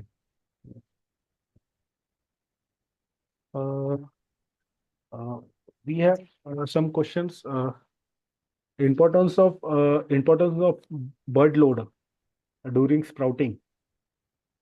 Important of Bird load, birds, number of birds per Birds. plant yeah. during Okay. sprouting. Always is very important to have a very good, very healthy, and very. You mean load by nutrients? Okay. Yeah. That means No. Bird, number of birds per cane. If the bird load we prune is suppose 90 birds per plant, and suppose another one is around 200 birds plants, 200 Yeah. bird per plant. So what is the importance of the bird load per plant? which is the important of? I don't understand very well the question. How? Which is important of number of bats per plant? Yeah, during pruning. During pruning. Okay. Yeah, during When pruning. you make your production equation that we talked in the last in the first meeting. Yeah. You need that start. Everything is it's connecting. Yes. If you need 80,000 shoots per hectare, and you have 1,000 plants per hectare, you need at least 80 bats per plant. Okay? Okay. If you know that the bat break is, just for example, 80%, you have to prune with 20% more bats than the shoot that you need. Okay? Okay. So you in your equation, we talk about production equation in the first meeting. So Yes. everything is connecting. Yes. When which is important, but because you can say, okay, I need 80 bats per plant. I leave one cane with 80 bats, or I leave 80 bats with 80 canes with one bat. Okay, Yeah. that means which is the plant distances, plantation, how many plants you have per hectare. If the plants, the bat break is very even, you goes to a small cane, less bat per cane. Yeah. And normally you have to be very clear with the traditional varieties in which bat I will obtain the big amount of bunches. For example, if you work with Thompsons, you know that you will have the best amount of bunches between the bat number 5 to number 8. Yes. So I cannot prune with 3 bats. Yes. Because I will not have bunches. The same as superior seedless. Yes. Crimson have more fruit. So you Yes. can prune very short with 4 buds or 3 buds, and you Yes. will have in the first bud, always you will have bunches. The new varieties have a very big fertility. So you can prune with a small canes, no more than 3 to 4 buds. But Okay. what is important also, if the variety is equilibrated, the plant is equilibrated, you can prune with 2 buds or 3 buds. Okay. But if the plant is very vigorous, the first 2 buds are very flat. Yes. The nutrition goes through the buds and never stay in the bud. Yes. So you will have a very bad quality of bunch. Yes. So if you look the variety and said this is a very vigorous variety, maybe the first 2 buds are very flat, are very the bunch inside of this bud, it's very bad. So I need to prune a little bit large, maybe 5. Yes. but you don't count this bud for the fertility. Okay, you have to analyze your plants and the vigorous and whatever you have to be very, very, very, very, very, very sure that I have enough bunches to produce the amount that I need, Yes. and then I define. Okay, So so basically, it's depend on the variety. It's not just one opinion for everything. yeah. So basically, we need to consider how much fruit we are going to produce, and we need to reverse Exactly. engineer the things. Yeah. Exactly. How many bunches I need per hectare? Yeah. 55,000 per hectare. Okay, 55,000 per hectare means 1,000 plants per hectare. That means 55 bunches per plant. Yes. If I have 100% fertility, maybe I can prune 50 buds. Yes. But I know that the bud break is not very even, so I got to prune to 65 to be sure that I have the fruit.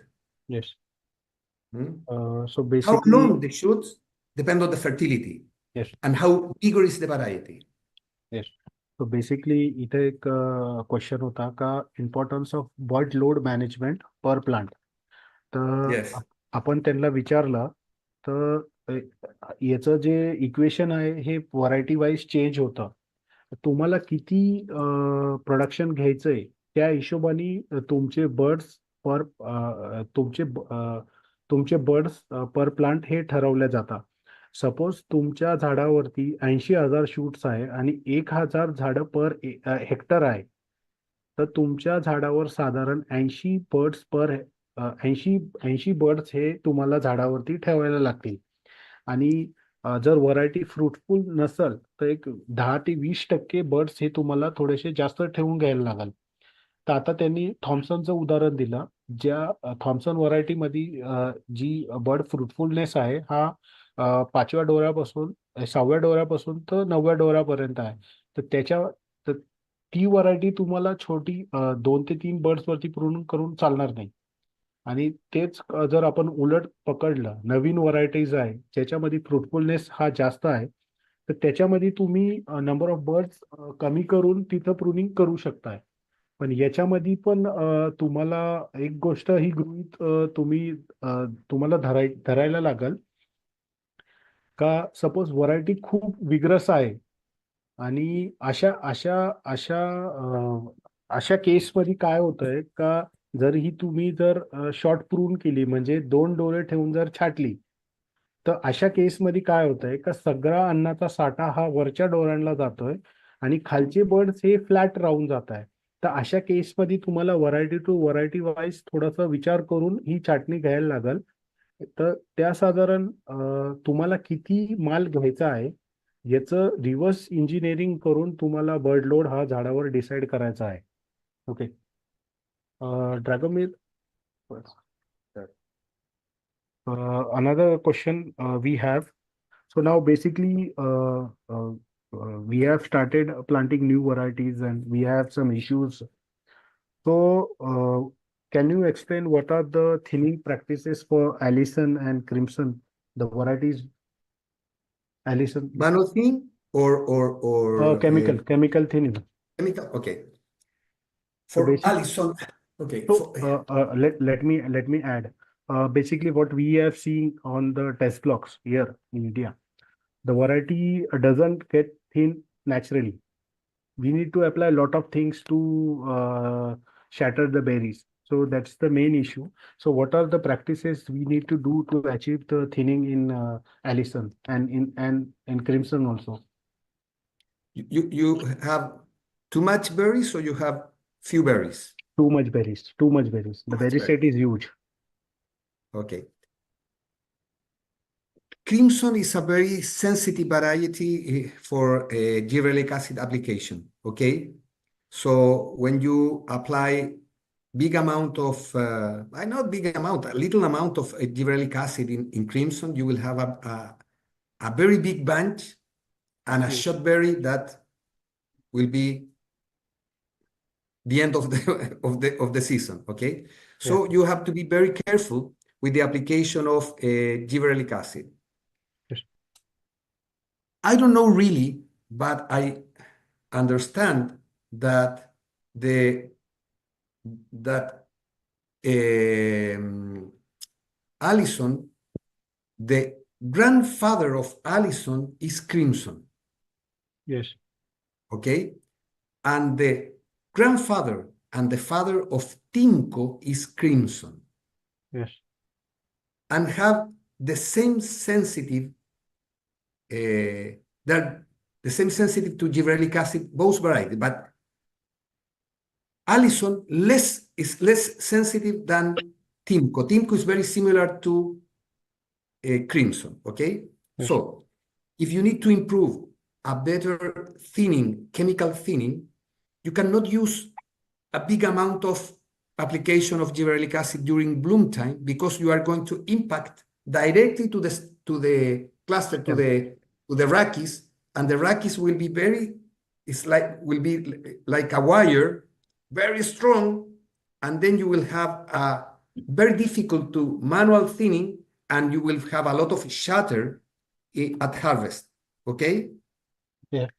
So for crimson, what we do, we can use no more than 2 applications during bloom time. Between, it depends of how works your thinning, between 0.5 to 1 gram of gibberellic acid per hectare. 2 applications. Yes. Between 50% bloom, the first one, and 80% bloom. Is not enough. You can apply 0.3 grams per hectare at 120% bloom. What means 120% bloom? That 20% of the bunches are in fruit set. Okay. It's finished bloom, okay? That's for crimson. For Allison, How much you said for 120%? How much, Jake? okay, 0.3. 0.3. Okay. Yeah. And for Alice? Just a touch, okay? In Allison, because it's less sensitive than crimson, you can apply from 50% bloom, not early, because you will have a fruits too much shotberry.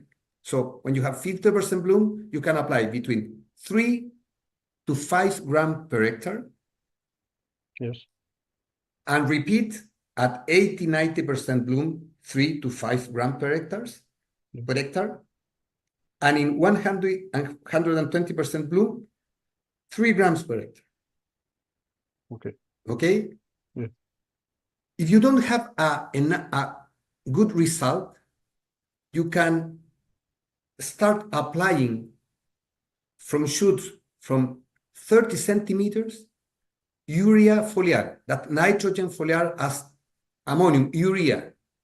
Urea, do you know what urea is? Yes. Yes, okay. You start applying urea, it's 46%. low diurate, urea with low diurate, okay? Start with shoots from 30 centimeters with 300 grams per 100 liters. And you can finish during bloom time with 800 grams per 100 liters. So you go, maybe just an example, you will have 3 applications pre-bloom and 2 applications during bloom, okay? Because you need to improve a very good thinning. You start 300 grams per 100 liters, 500 grams per 100 liters, 600 grams per 100 liters, and during bloom time, 800 grams per 100 liters. And with the application of 120%, you can apply another application of 800 grams per 100 liters. So what you are doing that the leaves gets more bigger, the shoots grows better, and you have a very big competition with the cluster. But it's very important to look what's going on with my weather. If my weather is very cold and apply nitrogen, I will not get enough results. Maybe I'm going to intoxicate the shoots. So we need a plant moving. So you start with 300 grams, you can go to 500 grams or 600 grams, and then 700 grams.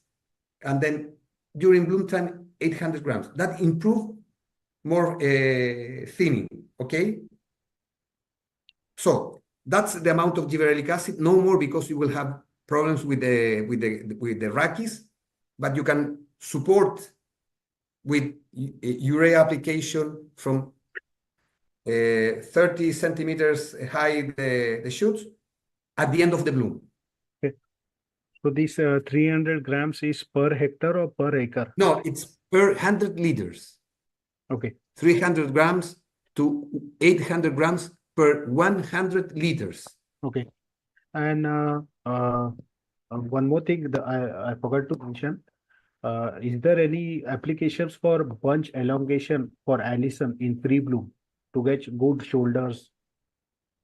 No, we don't use, normally we don't use for Allison. Allison for us is a very big bunch, very big. We have to eliminate the two first shoulder to make the thinning, the manual thinning. It's not an issue for us. But if you need a bigger bunch, you can apply when the bunch open the first shoulders. It's between 5 to 7 centimeter long. It goes like this. The shoulders go like this. Yes. Open like this. Okay. This is the bunch. Okay. Yeah. You can apply 3 grams of gibberellic acid per hectare. Okay. That it's close to 15 to 10 days pre-bloom. Yeah. Not in crimson. Yeah, I agree. Please, not in crimson. Yeah. I will Just explain. Yes. I will explain the same. So basically, the reason behind asking this question in Allison is because plantation has been increasing, and what we are saying is we don't get a good thinning, and bunches get stiff, and ratchets get hard. Yeah. So basically, with this help, we can solve the issue with this. Okay. Dinesh, when the bunch is like a pineapple, when the shoot is maybe 5 to 10 centimeters, it's like a pineapple. It's in the stage that we call pineapple to flag. Means that this is the shoot. That's the bunch. The bunch goes like a flag. Yes. And is like a pineapple. No shoulder is open.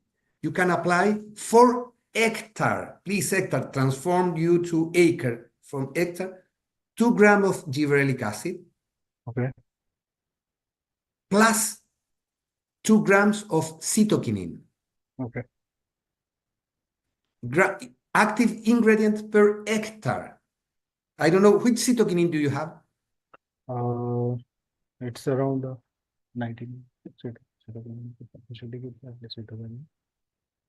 CP 1%, no? 1%.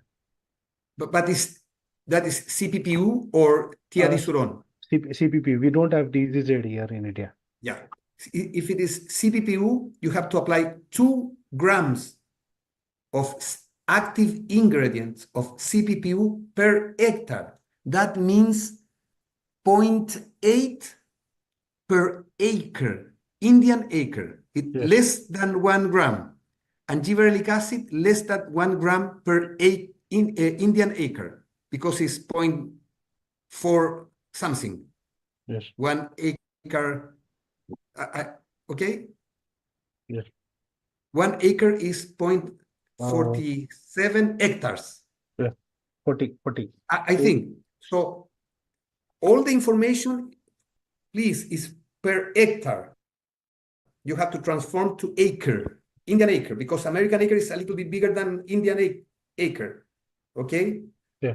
So at flag stage, pineapple shape, you can apply 2 grams of cytokinin of CPPU, ingredient active ingredient, and 2 grams of gibberellic acid active ingredient per hectare. Yes. 10,000 square meters. Okay. Yes. And then when the cluster in Allison open the first 4 arms, you can apply gibberellic acid 3 grams of active ingredient per hectare with no CPPU. Yes. Because if you apply CPPU, you will buy a air ticket to kill me again, because you will have a shot berry, but maybe 1,000 berries per cluster. Yeah. Okay? Yeah. Just gibberellic acid at this stage, 3 grams of active ingredient per hectare. Yes. That is 1.2 per acre, Indian acre. Maybe I don't have the exactly. It will be around 1.25 per acre. 1.25. Okay. Okay. Uh, So you have to apply less than we apply here, because we apply per hectare. Okay.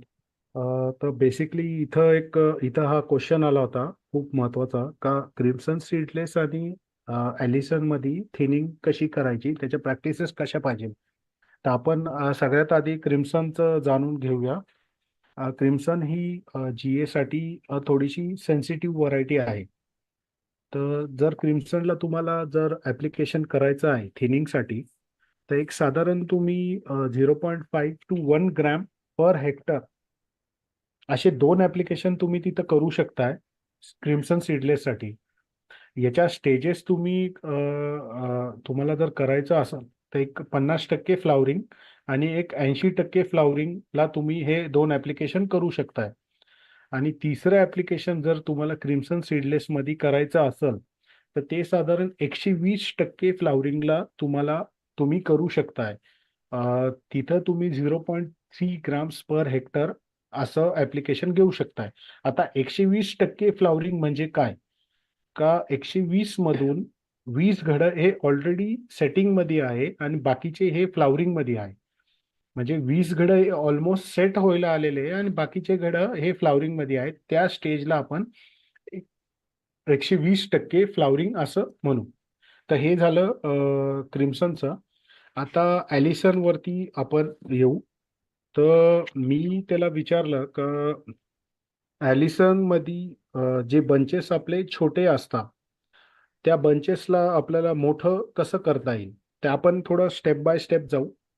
तर जसं बड break होईल आणि तुमचा bunch 5 ते 7 सेंटीमीटरला असेल, एक shoot आपला shoot 5 ते 7 सेंटीमीटरला असेल आणि बंच शूट पासून असा झेंड्यासारखा जेव्हा होईल, झेंडा असा फडकत असतो ना तसा बंच असा जेव्हा वेगळा होईल आणि जेव्हा बंचची पायनॅपल स्टेज असेल, तर अशा वेळेस तुम्हाला 2 gram gibberellic plus 2 gram CPPU per hectare असं द्यायचं आहे. हा डोस पर हेक्टर आहे मित्रांनो. हा तुम्ही 2.4 नी डिवाइड करून याला पर एकरचं तुम्ही करू शकताय कॅल्क्युलेशन. तर हा झाला पहिला ॲप्लिकेशन. सेकंड ॲप्लिकेशन तुम्हाला कधी करायचं आहे, जेव्हा तुमचा बंच ॲलिसनमध्ये सुरुवातीचे 4 शोल्डर्स जेव्हा मोकळे होतील. ते एक साधारण त्यांनी आपल्याला हाताच्या द्वारे दाखवलंय का 4 शोल्डर्स जेव्हा मोकळे होतील तेव्हा तुम्हाला तिथं 3 ग्रॅम पर एकर पर हेक्टर असं जिब्रेलिक ॲसिडचं ॲप्लिकेशन करायचंय. तर ह्या ॲप्लिकेशनमुळे तुमचे शोल्डर्स आणि बंच थोडासा मोकळा व्हायला हेल्प होईल. आता आपण पुढं जाऊया थिनिंगमध्ये. तर त्याला मी तसं सांगितलं का ॲलिसनमध्ये इथं थोडासा थिनिंगला आपल्याकडे थोडासा इश्यू येतोय का ती नॅचरली जास्त थिन होत नाही. तर अशा केसमध्ये आपल्याला काय करायला लागेल, तर त्यांनी आपल्याला काही ॲप्लिकेशन सजेस्ट केले आहे. 50% फ्लावरिंगला एक साधारण तुम्ही 3 ते 5 ग्रॅम GA पर हेक्टर हा वापरू शकताय 50% फ्लावरिंगला. त्याच्यानंतर दुसरा ॲप्लिकेशन हा 80 ते 90% फ्लावरिंगला तुम्ही परत 3 ते 5 ग्रॅम GA हा तुम्ही तिथं वापरू शकताय पर हेक्टर हा मित्रांनो. आणि परत पुढचं ॲप्लिकेशन 120% फ्लावरिंग, इथं तुम्ही साधारण 3 ग्राम पर हेक्टर असा GA तुम्ही तिथं वापरू शकताय. परत 120% म्हणजे काय, का 20% बंचेस तुमचे ऑलमोस्ट सेट झाले आहे आणि 100% हे फ्लावरिंगमध्ये आहे. याच्यासोबत जर तुम्हाला अजून चांगला रिझल्ट जर पाहिजे असेल तर तुम्ही तिथं LB युरिया, लो ब्युरेट युरिया हा वापरू शकताय एक साधारण 30 सेंटीमीटर शूट्स पासून. तर साधारण याचे ॲप्लिकेशन्स तुम्हाला कसे ठेवायला लागतील याप्रमाणे पुढं एक साधारण 300 ग्राम पर 100 लिटर्स असे तुम्हाला 3 ऍप्लिकेशन्स करायला लागेल. तर ते तुम्ही एक साधारण 30 सेंटीमीटर पासून पुढं तुम्ही असे ऍप्लिकेशन्स घेऊ शकताय. 300 ग्राम पर 100 लिटर, 500 ग्रॅम्स पर 100 लिटर, 600 ग्रॅम्स पर 100 लिटर असे 3 ऍप्लिकेशन तुम्हाला ब्लूमच्या आधी जर तुम्ही केले तर तिथं तुम्हाला फायदा होईल लो ब्युरेट युरियाचे. आणि जेव्हा ब्लूम टाइम असेल तेव्हा तुम्ही साधारण 800 ग्राम पर 100 लिटर असे तुम्ही 2 ऍप्लिकेशन तिथं करू शकताय, जेणेकरून तुम्हाला थिनिंगला मदत होईल. आणि तुम्ही अजून एक ऍप्लिकेशन 120% सुद्धा करू शकताय. जर सपोज तुमचा बंचेस थिनिंग झालेली नाही तर एक साधारण 800 ग्रॅम पर 100 लिटर असं तुम्ही लो ब्युरेट युरिया हा वापरू शकताय थिनिंगसाठी. याच्यामध्ये तुम्हाला एक गोष्ट खूप लक्षात घ्यावी लागेल का जर का वातावरण तुमचं थंड आहे आणि तिथं झाडाची ग्रोथ नाहीये तर तिथं हे ऍप्लिकेशन मारून काहीच उपयोग होणार नाही. तिथं तुम्हाला जमिनीतून नायट्रोजन लेवल पण या खूप स्ट्रॉंग ठेवायला लागतील आणि जेणेकरून तुमचं झाडाची वाढ ही चालू राहील आणि तुम्हाला थिनिंगला मदत होईल. Okay.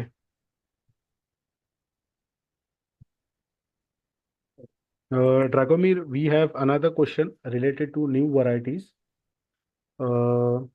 So what we are seeing in our test blocks, we have some issues with ivory from bloom. Ivory. Yeah, ivory.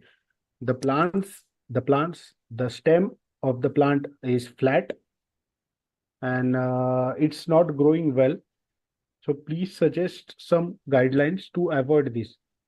The stems are becoming flat. I never seen that symptom here in Chile or in Peru or United States or in Spain. This what are you saying? The flat stems. I don't know really what could be. If you send me some photos, I can look at. But here in Chile or Peru or United States or Spain, that I see that we have the variety. We don't have these problems that are flat stems. No. Normally, flat stems, it's associated with a very vigorous plant, but you said that the plant are not growing well. So I don't know what could be. If you send me some photos, maybe I can look at a lot of photos for every angle to have an approach. But really, it's a new symptom for me. It really is a new question for me because I never seen that in any place. Yeah. So basically, I will do one thing. I will ask that grower to take videos and pictures, and we'll ask buyer team to send you. Perfect. Will be nice for me because it's very new for me. That what are you telling me? Yeah. One more question we have is how to avoid berry cracking in varieties at the time of horizon or at the time of harvest. You mean cracking split? Yeah, berry splitting. Yeah. That's happened. First question, that happened when you have rainfalls or that happen normally with no rainfall? With rainfall. With rains. We usually have rainfall during a harvest season. Yeah. So what happened, because it's okay, it's a normal problem when you have rains in grapes to have a split or have cracking. It's normal, and it's more normal between variation to harvest. Okay. Yes. Why? Because it's a matter of moving of water. If you have the only way to protect is using plastic cover. Okay. Because what happened? You have the berry, and inside of the berry you have water and you have sugar. Yes. Okay. And inside and outside of the berry, you have only water, pure water, distillate water with nothing, no sugar, no nothing. It's just no we call solutos with nothing inside of this drop of water. Yes. So the water we call osmosis, okay, try to move inside of the fruit to equilibrate the concentration of water inside and outside. Okay? If you have for example, if you have 2 glasses of water, one with a lot of sugar and one with no sugar, and you put it very close, the water will try to move from less sugar to high sugar to equilibrate the concentration of sugar inside. So what happens when you have a drop that is water with nothing? It's just water. The water try to go in and the sugar try to go out to equilibrate this concentration. Yes. Okay? Yeah. But which is the problem? The problem is that the stomata, that the stomata of the berries is suberisate. It's getting brown, and the skin is waterproof. It's not permeable. Okay, it's not permeable. Yeah. They not permit to move water, so the water moves. Try to move the water outside, and the water try to go inside, and you have a split. Yes. And that's associated. If you have more sugar, more split. Yes. Yeah. What you can do if you have a rainfall and you have your fruit with water, you need to apply air. With the machinery, apply air to get dry as soon as possible to eliminate the outside water. Yes. Yeah, we try to use a lot of wax, natural wax, and wax from different crops to reduce the split. But when you have a rainfall that get very wet the branches, there is nothing that you can do. Nothing. Because the water tried to move. So you have to you need to improve a very early dry fruit. So what is my recommendation? Get your machinery, what you normally apply, for example, chemicals, and apply only air to get dry as soon as possible. But you have to be very careful. If you see it's a very light rainfall and you have only the leaves with water, don't apply, because you are going to move the water from the leaves to the bunches. If you have wet bunches, apply air. Here in Chile, we use helicopters. Yeah. Okay, we use the towers for control low temperatures to get dry. Okay, that's apply only air. Normally, we use helicopters. Yeah. So we fly from 15 meters over the crop to get the bunches and the leaves dry as soon as possible. And what you can use? Plastic cover. That's but be careful with the plastic cover. When you are using plastic cover and start rain, you have to irrigate. Why? Because you are irrigate normally, and you have a bulb in the soil like this, and in the walls of the bulbs, you have a lot of nitrogen and elements and salts and everything. So when the rains come, all these salts move inside of the bulb of the irrigation bulbs, and you absorb a lot of nitrogen, and you will have black stem. You will not have a split, but you will have black stem. So when it starts raining, please start the irrigation to move the salts outside of the bulb. So if you are using plastic. This recommendation is only under plastic, right? For irrigation? Yes, yes. Under plastic or not plastic, because you are going to move all the salts. You are going, when you irrigate, you move the salts outside of the bulb, outside of the roots. Okay. And the concentration of the salts outside of the roots is very high. Okay. When the rain starts, move the salts inside of the roots area, of the root zone. Yeah. And the plants take a lot of salts and mainly nitrogen. And you fertilize when you don't want to fertilize. So you have to irrigate. when it's raining. Yeah. If you use plastic, more, because you have to leave the salt outside of the roots. Maybe you will not have a problem of split, but you will have a problem of black stems or a soft berry, because you are going to apply a lot of nitrogen when you don't want to apply nitrogen. Yes, I agree. By through water. Mm. Yeah. So basically, But if you don't have plastic, dry as soon as possible with the applying air. so basically with plastic cover or without plastic cover, the irrigation should be at the most appropriate during this time. To maintain the salt outside of the roots. So it should not be dry, or it should not be too wet during this time. No, If it's dry, everything will go and plant will uptake. Yeah. yes. You got it. You are good. You are making a very big effort to move all the salts outside of the roots. Yeah. If you irrigate, or if you have a rainfall in the middle of the road, you will move all the salt inside of the root zones, and when it happens, the roots will take all the salts, and the salts will go directly to the branches, especially nitrogen.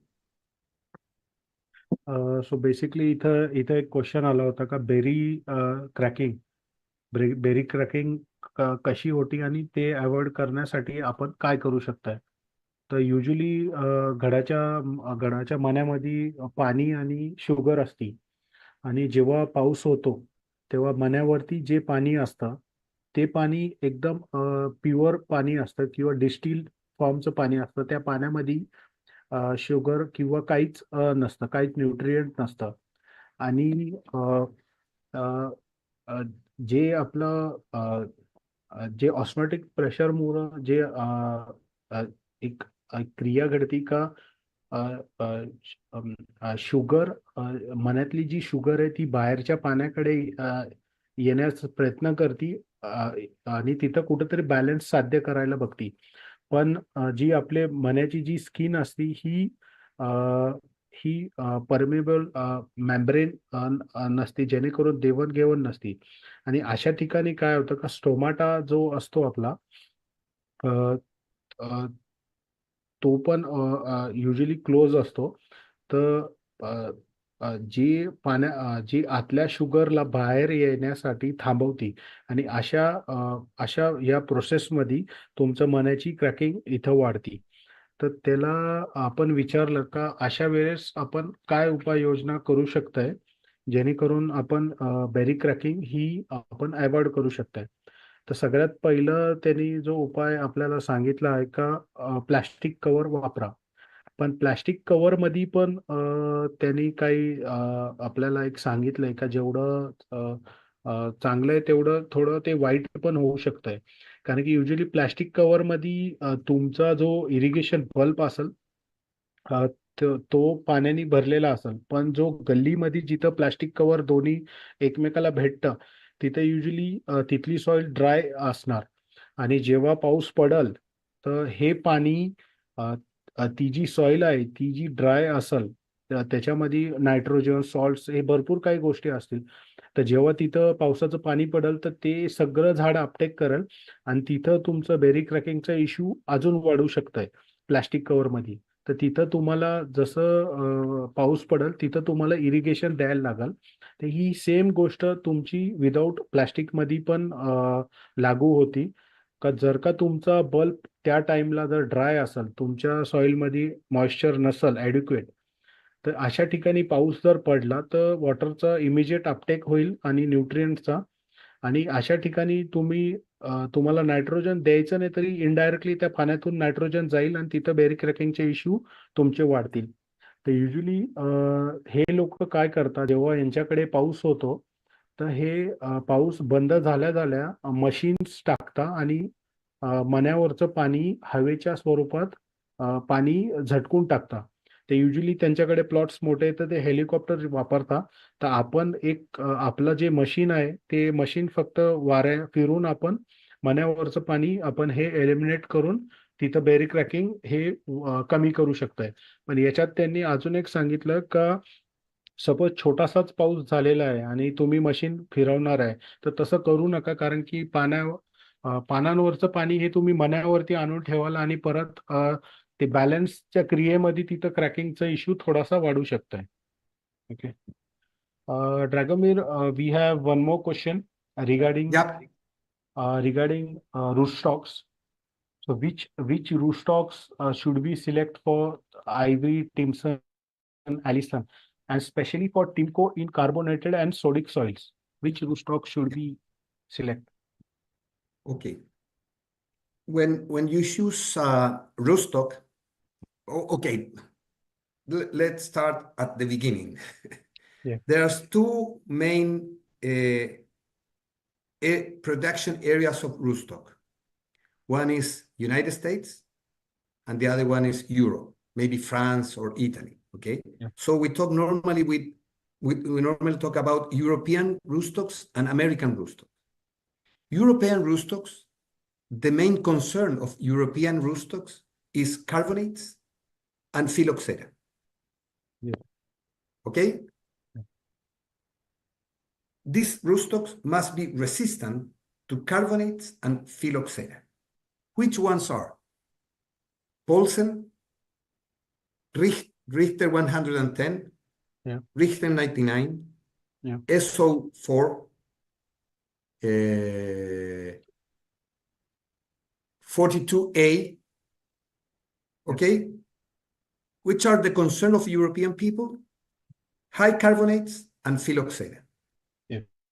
Which is the concern of American people, okay? It's nematodes and phylloxera. They are not worried about carbonates because they don't have carbonates. And they have only phylloxera in the Napa Valley, not in the table grape production area.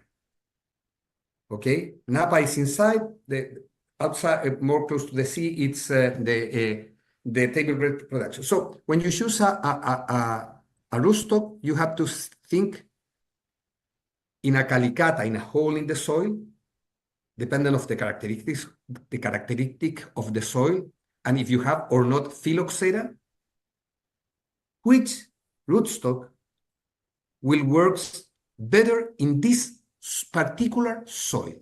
Doesn't matter what I'm going to graft over. This is the last question. My main problem is the soil, just the chemical or the biological problems that I have to improve in this soil. So if you have phylloxera, do you have phylloxera in India? Yes? No, we don't have. No, don't have it. So you are not worried about phylloxera, but you have to be worried maybe because this global world, someone will get phylloxera to India and you will have a big problem. So you have to try to choose phylloxera just because. So maybe one more thing, maybe we haven't tested our rootstock for phylloxera, so we don't know. Maybe we are having one. Okay. Yes, because you're using a rootstock that is resistant to phylloxera. But if you're looking for, as I told you, the last question is which variety I am going to graft.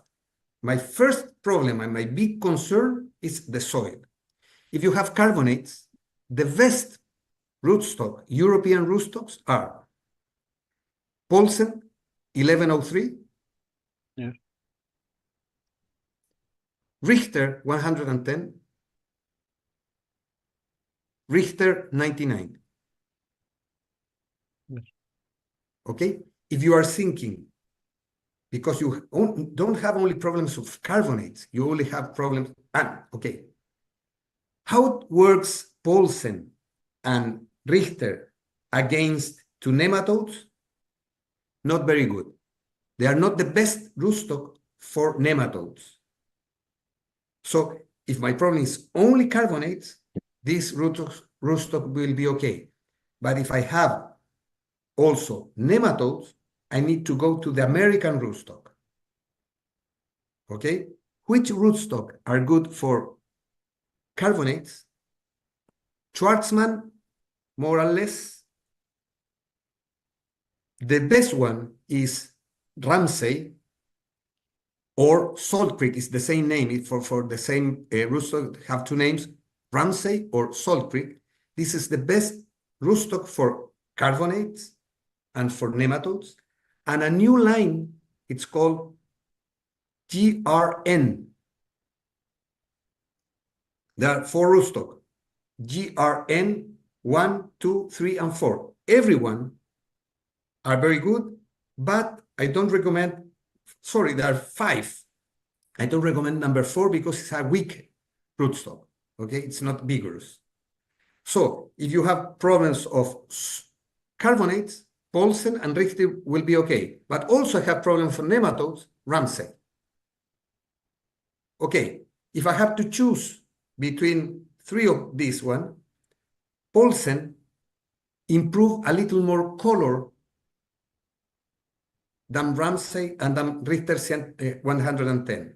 So if I have red varieties or black varieties, I prefer Paulsen because improve better color. Yes. If I have white varieties, it's rather to use Ramsay because it delay the color. It's not that a problem for color, but delay the color. So I have white varieties, the color of natural color of the white varieties is yellow. Yes. So if they delay the color, I prefer Ramsay. So if you ask me in a normal soil, which rootstock is better for this variety? No one. My problem is the soil. Yes. So I don't have to look the variety.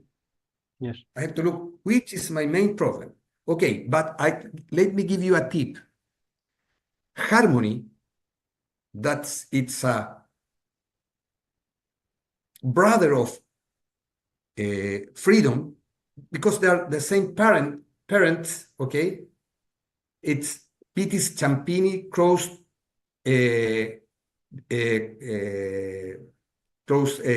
Cuder. They are the same parents. Yeah. Both are not very good for carbonates.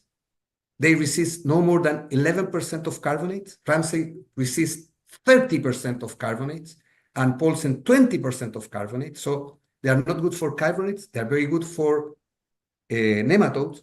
But if you use Team Allison or Timco over Freedom, you will get early sugar and early color. If you use over Harmony, you will get late sugar, and you will delay the color. Maybe you will have problems of color. So first, you are not going to use maybe Ramsay or Harmony because they are not good for carbonates problems.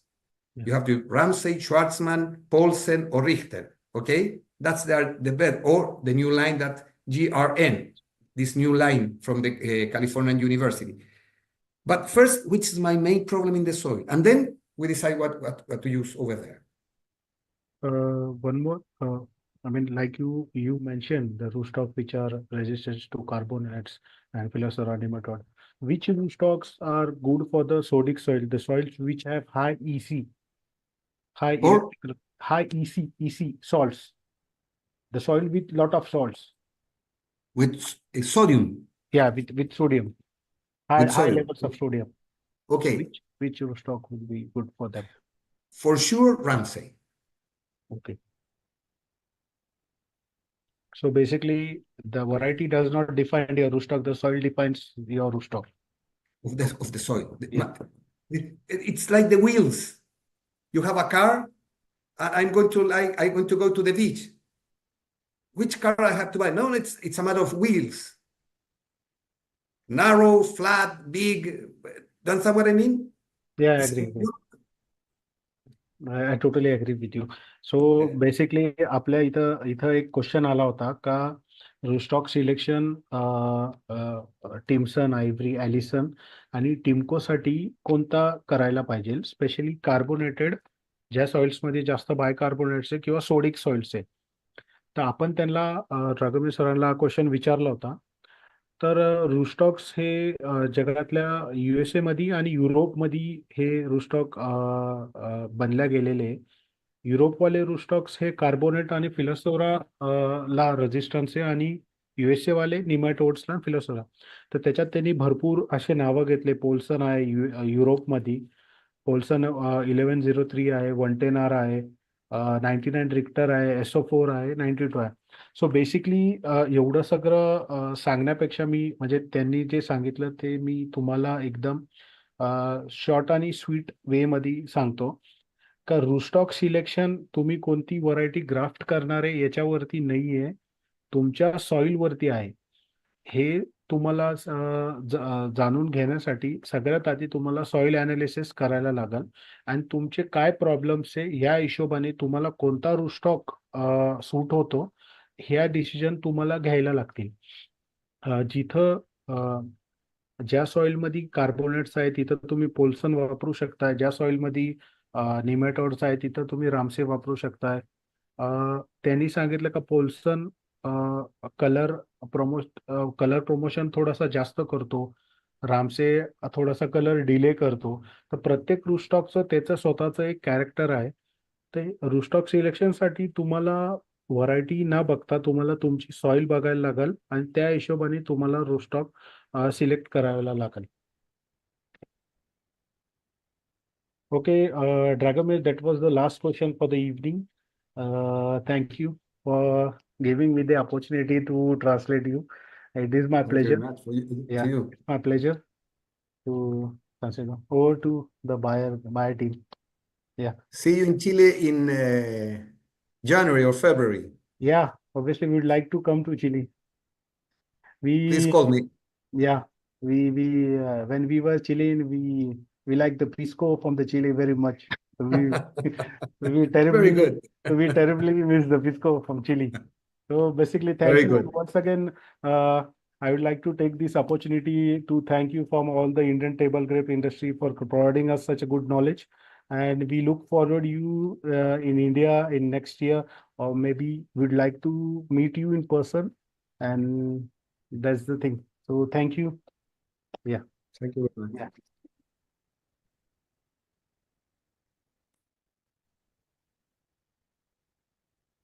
So thank you, Dragomir, for sharing very important information, and that's information very helpful for the Indian grape growers. So thank you so much again. आणि तसंच सर्व शेतकरी बंधूंना मित्रांना एक कळवण्यामध्ये मला आनंद होतोय की जसं बाहेर नेहमीच एक नाविन्यपूर्ण उपक्रम जो आहे शेतकरी लेवलला आपण राबवत असतो आणि निश्चितच या उपक्रमांमुळे सर्व शेतकरी बंधूंना आपला फायदा हा होत असतो. तर आजच्या या मीटिंगमध्ये किंवा चर्चासत्रामधील जे मीटिंग आपण अरेंज करून दिली असं मॅनेजमेंटचा सुद्धा मी खूप खूप धन्यवाद मानतो. तशी आमची टेक्निकल टीम आहे जसे की जयस्थान डिसूजा असतील, अभिषेक मोरे असतील, यांनी सुद्धा वेळेत वेळ काढून हे मीटिंग अरेंज करण्यामध्ये खूप मोठा त्यांचा हात आहे. तर मी त्यांचा सुद्धा खूप खूप मनापासून मी धन्यवाद मानतो. तसेच या आजच्या या मीटिंगसाठी जे मराठी अनुवाद करण्यासाठी सुकृत बोराडे सर जे आपल्यामध्ये आज आपल्यासाठी उपलब्ध राहिलेत, मी त्यांचे सुद्धा खूप मनापासून आभार मानतो. आणि तसंच मी शेवटचं म्हणतो की हे 2024चं द्राक्ष पिकाचं जे हंगाम आहे, सर्व शेतकरी बंधूंचं हे हंगाम चांगलं जावं, भरभराटीत जावं, मी ईश्वरचरणी हेच प्रार्थना करेल. आणि ही मीटिंग आज संपली असं म्हणून इथं मी जाहीर करेल. धन्यवाद. Thank you sir, thank you. या या